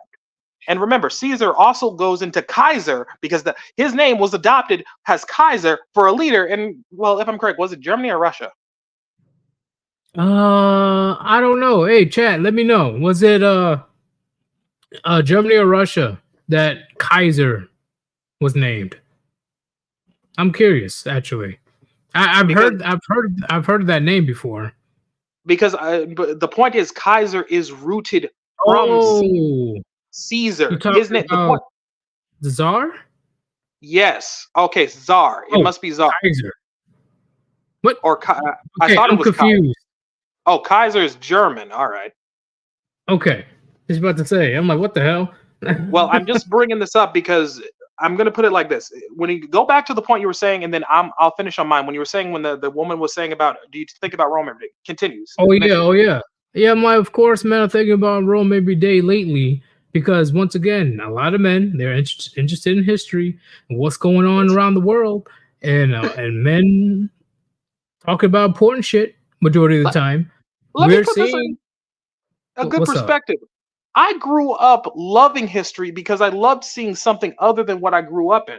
Or to put it in a more simple thing, I was interested in seeing these different ways of life and what computed to equaling success. When I think about Rome, I think about the aqueducts built that gave water to the people. But then when I also think about the fall of Rome, I think about the shifts in leadership that began to lead to its decay. So if you're going to ask me, I'm thinking about Rome, excuse me, I'm thinking about history all over the globe. And not just out of some mindset. I'm interested in it because it also proves one simple thing. I know. When you do not know your history, you're doomed to repeat it. Agreed. This is why majority of men think about Rome right now. Because everybody can say that the United States is pretty much Rome 2.0, or you can say that the United States is Sparta 2.0, based on how many wars we've been in. But that's besides the point. There's a lot of things that are happening right now that are very similar, if you know your Roman history, on the downfall what's happening. The downfall what's happening in the West is pretty similar what's that happened in Rome. I'm right? making a funny comparison They here. open the gates to the barbarians, illegal immigrants. I got a funny one for you. Do you remember that? Let's put it like this: prostitutes back in Rome's day used to showcase their services by wearing sandals that had the information that "follow me if you want to have a good time" sort of thing. Geez, what does that remind you of? Advertising your OnlyFans on your car at your kid's school? Yeah, that's pretty much what it is. Look, it hurts me personally when it comes down to the term OnlyFans, because when I think OnlyFans, I think of a site that has content directly connected to the creators of favorite series, video games, where you're interested in getting more details and information on the creative writing process, more lore. Come on, look, I'm a nerd, for crying out loud. I never imagined a day in my life I would hear about, oh, what's OnlyFans? Oh, you're just what was that cartoon done by the Select Cartoon Group on YouTube when Marge Simpson's like, "Oh, Mo wants me to play a trumpet with my." Hold up. I know who you're talking about. I know what it is, but I don't want to say it out of the sense of copyright. Hold up. Is that Hold up. I got you. I know what it is. It's called Flash Gets. Ah, okay. I knew. Yeah. I know who he is, or they. But is. I'm just saying it because it's like this. You could talk to me about empowered all you want, day in and day out, but when you're selling your dignity to people you don't know, and all of that out there, and then shocked later when you're trying to do something important that people are going to recognize your face, look at you sideways. I'm just like, excuse me, Riley, Little Miss Reed. I don't want to pull out all the names here, but I'll use a bit. Little Miss Reed illustrated the pain of what she went through. And then I'm kind of left with, what is it when your own father says or family says they don't want to even be seen with you in public? What is it when, oh yeah, Little Miss Khalifa, I'm sorry. Wait, and then your own mother wants to pimp you out. Oh God, let's not even go there, because that's even another set of twists. Excuse me. Yeah, no, you're not wrong, but it's another set of twisted that even reminds me of the time when, I'll put this in a very simple context. I don't want to say too much, but I'm going to say it as best as I can. You hear a lot of horrifying things when it comes down to what happens in any degree. But imagine hearing this other horrifying thing in a place that you weren't thinking about, but you get blindsided like a baseball coming right at your face. An example I'm going to give is Select nuns and Select, I don't know where, did Select thing with Select items to Select initiates. If you catch my drift. I do not know. Well, look, this is an old one. It's a small one, but it was when I got this small news flash. I saw. You get kind of sick to your stomach when you think of. You talk about how bad. Again, there are evil men out there, but do we even discuss when a woman goes off the deep end on some? I'm talking like, let's put it like this. Some Jezebel stuff. Let me put it like this. The girl says to you, "Oh, I'm a kind girl." Then when you're in the bedroom, hit me with a brick and call me your sister's name. I dealt with a couple of women like that. Look. I thought you were a child of God. What are you doing? But, I thought you were praying to Jesus and every day. No, she was a freak. Do you want me to just say it out has censored as I can what I referenced with the nuns? No. Well, all I'm saying is when I get that little thing, I'm just like, look, I take in the horrible information and understand that, again, stuff happens, but this is the definition of when you go, how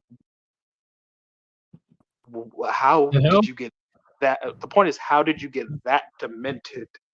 Look, there's demented a lot of things, but let's put it like this. Sometimes you don't want to think about the demented in other areas of the world. That's just going to leave you scratching your head and just like, I want to go to sleep. I need a rest. Hey, once again, there's some demonic shit in the world, so I am not surprised. I'm not.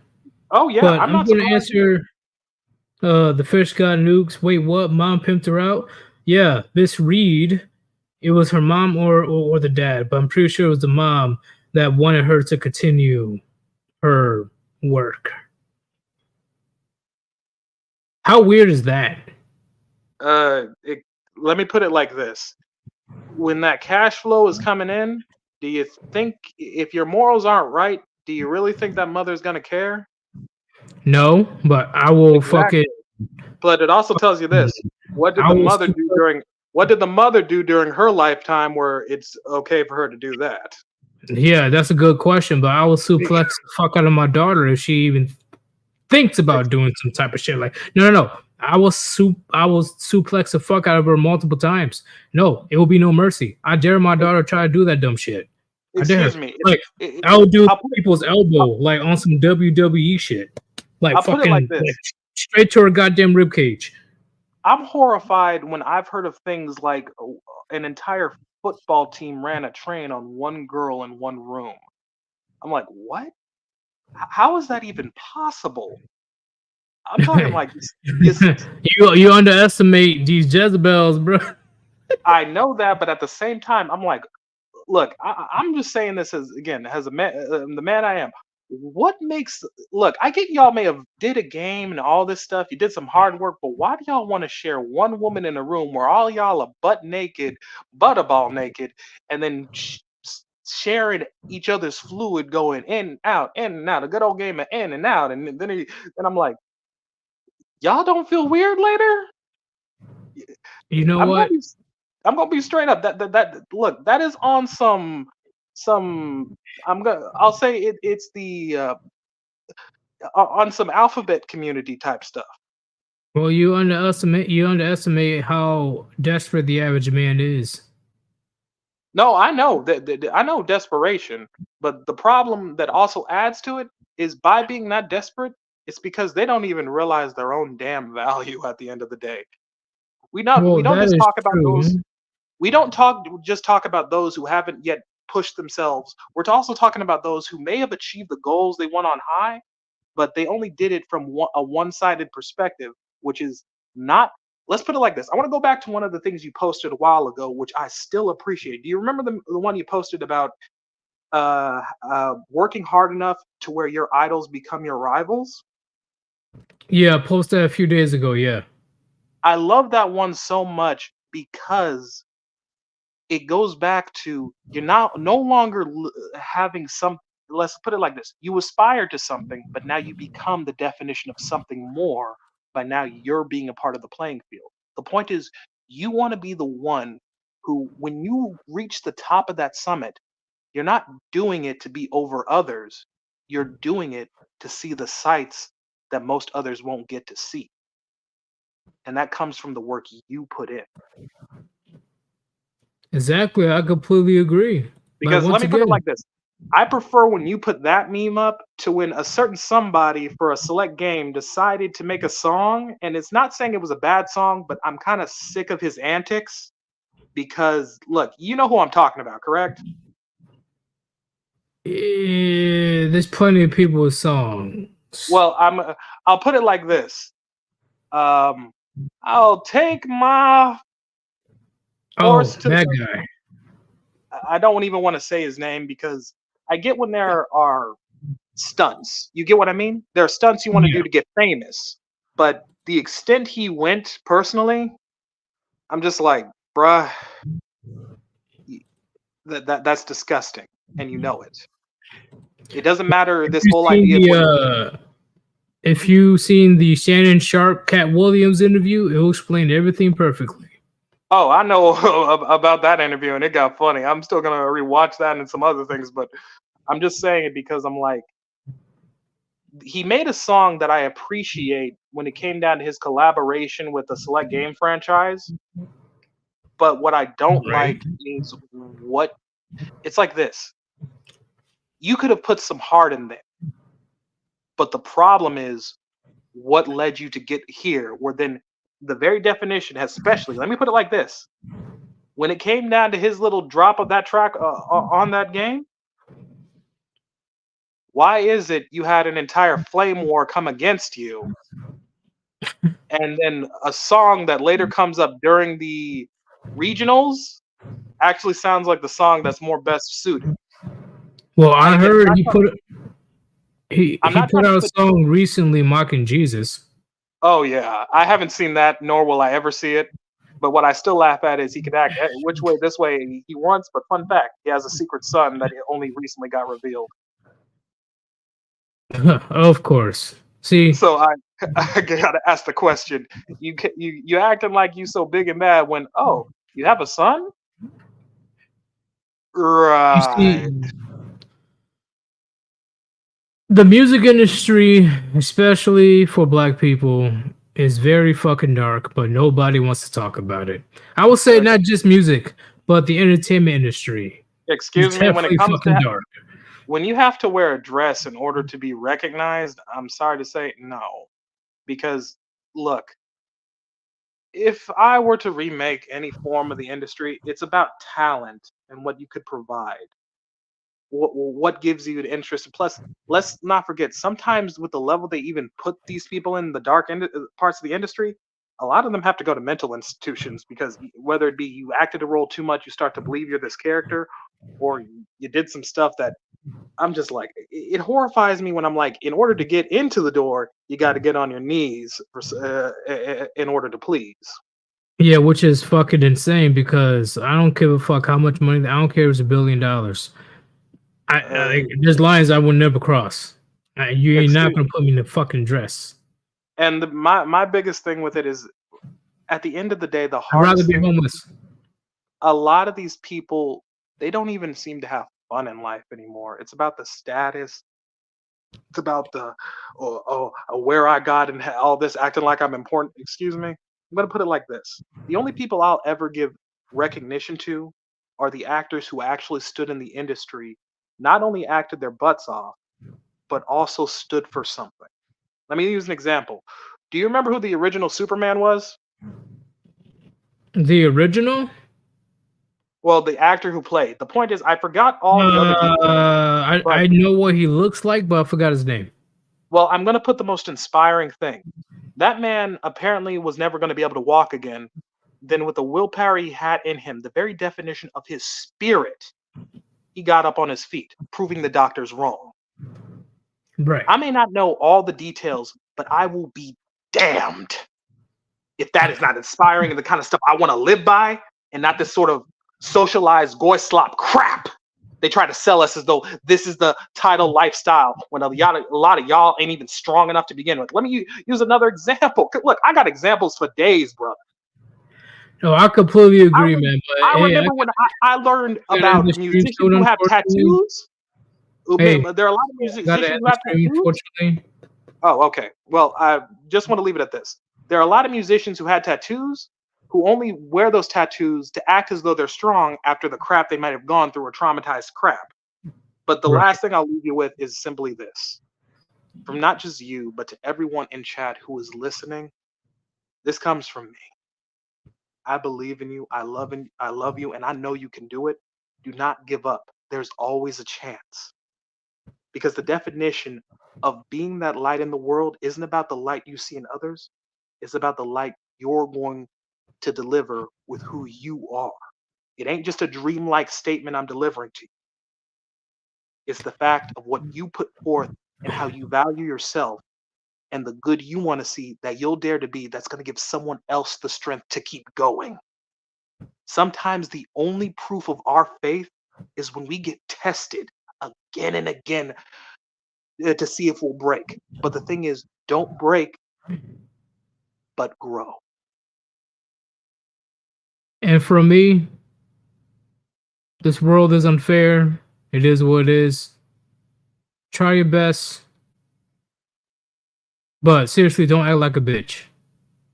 Yes, don't do that. Unfortunately, life ain't too fair towards men. But guess what? At least there's some great things about being a man that I would never trade anytime. I don't give a fuck. I will be a man until the day I die. And the best part to take from that is remember this. It's not that the world is against you. It doesn't care. Take it with two factors. It doesn't care about you, yes, but it also doesn't care what you do with your life for yourself. Agreed. But hey, man, I'll talk to you later, man. Like, this is definitely a good conversation, but I've been streaming for like 3 hours now. Excuse me. I'm only glad I'm able to be able to talk with the people that have sense and be able to give some hope out there, because I still believe in hope, but not in the sense of what society delivers, but what God delivers, and not even in the sense of how religion brings into play. The point is, man, agree. I believe in you. Agree. I believe in the war band. I believe in those who will persist even when things get rough. I've had to go through it. I'm still going through it, but I'm still making my way because there's a light I plan to see one day. Yep. It's only a matter of time. There's plenty of things you can do in your life, gentlemen, to improve. All you gotta do is take the initiative. That's all you have to do. Like, how you say, a person with a dream without action is just a dream. That's it. But, nothing more, nothing less. But a dream with action is something that will truly be seen for what it is and come to fruition, but not as how you expect, but how it's intended in the light of the Most High. Yeah, and sorry to be mean, but don't let some dumb broad take advantage of your fruits of your labor. Learn to value yourself first before trying to look through the value, love, and attention you may not have gotten when you were younger. Because at the end of the day, it's who's in the mirror that counts more than the woman that's on your arm. Exactly. Once again, hey, I'm not telling you guys, hey, you gotta keep it in your pants because red pill. No, go do what you gotta do, like whatever. But I'm not even gonna categorize it as needs. But what I'm saying is, I don't give a fuck what you do at the end of the day, chat. I really don't give a damn if you fuck with bitches. I don't give a fuck if you don't. I don't give a fuck if you play video games. I don't give a fuck if you're a workaholic. I don't give a damn that if you want to climb Mount Everest, even though I think you're stupid. I don't give a fuck if you want to take a deep dive in the Bermuda Triangle, and I still think you're Bermuda. Stupid. Yeah, but at the end of the day, put yourself first. That's what a lot of men tend to forget. Put yourself first. And think about the fact that besides the Almighty, put yourself first. Yes, and think about the fact that the Almighty cares more about you than humans do. Most people forget that.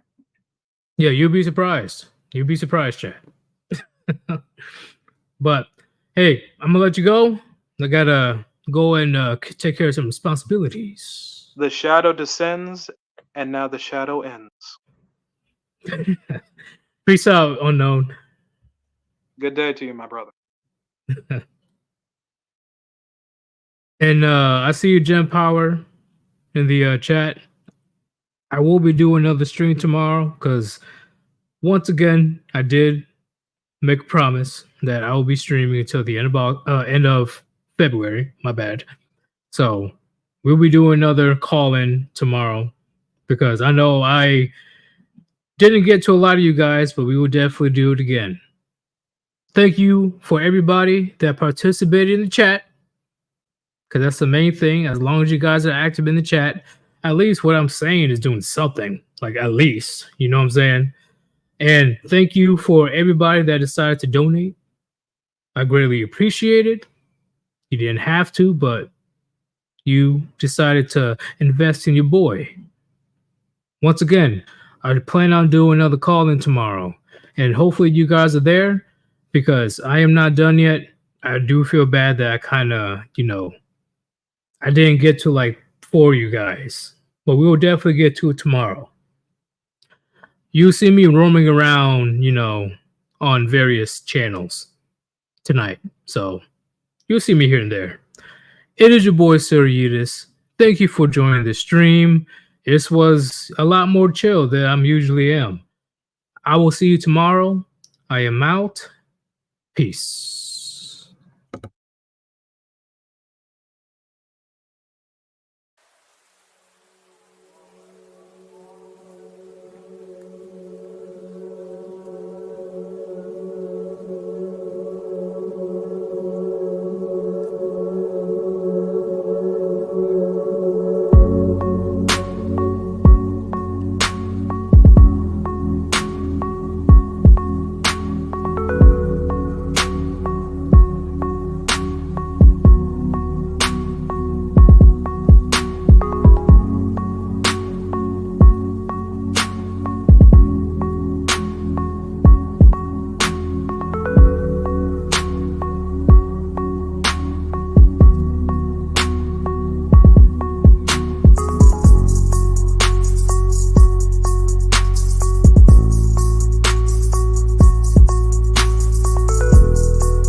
Make sure you guys stay hydrated.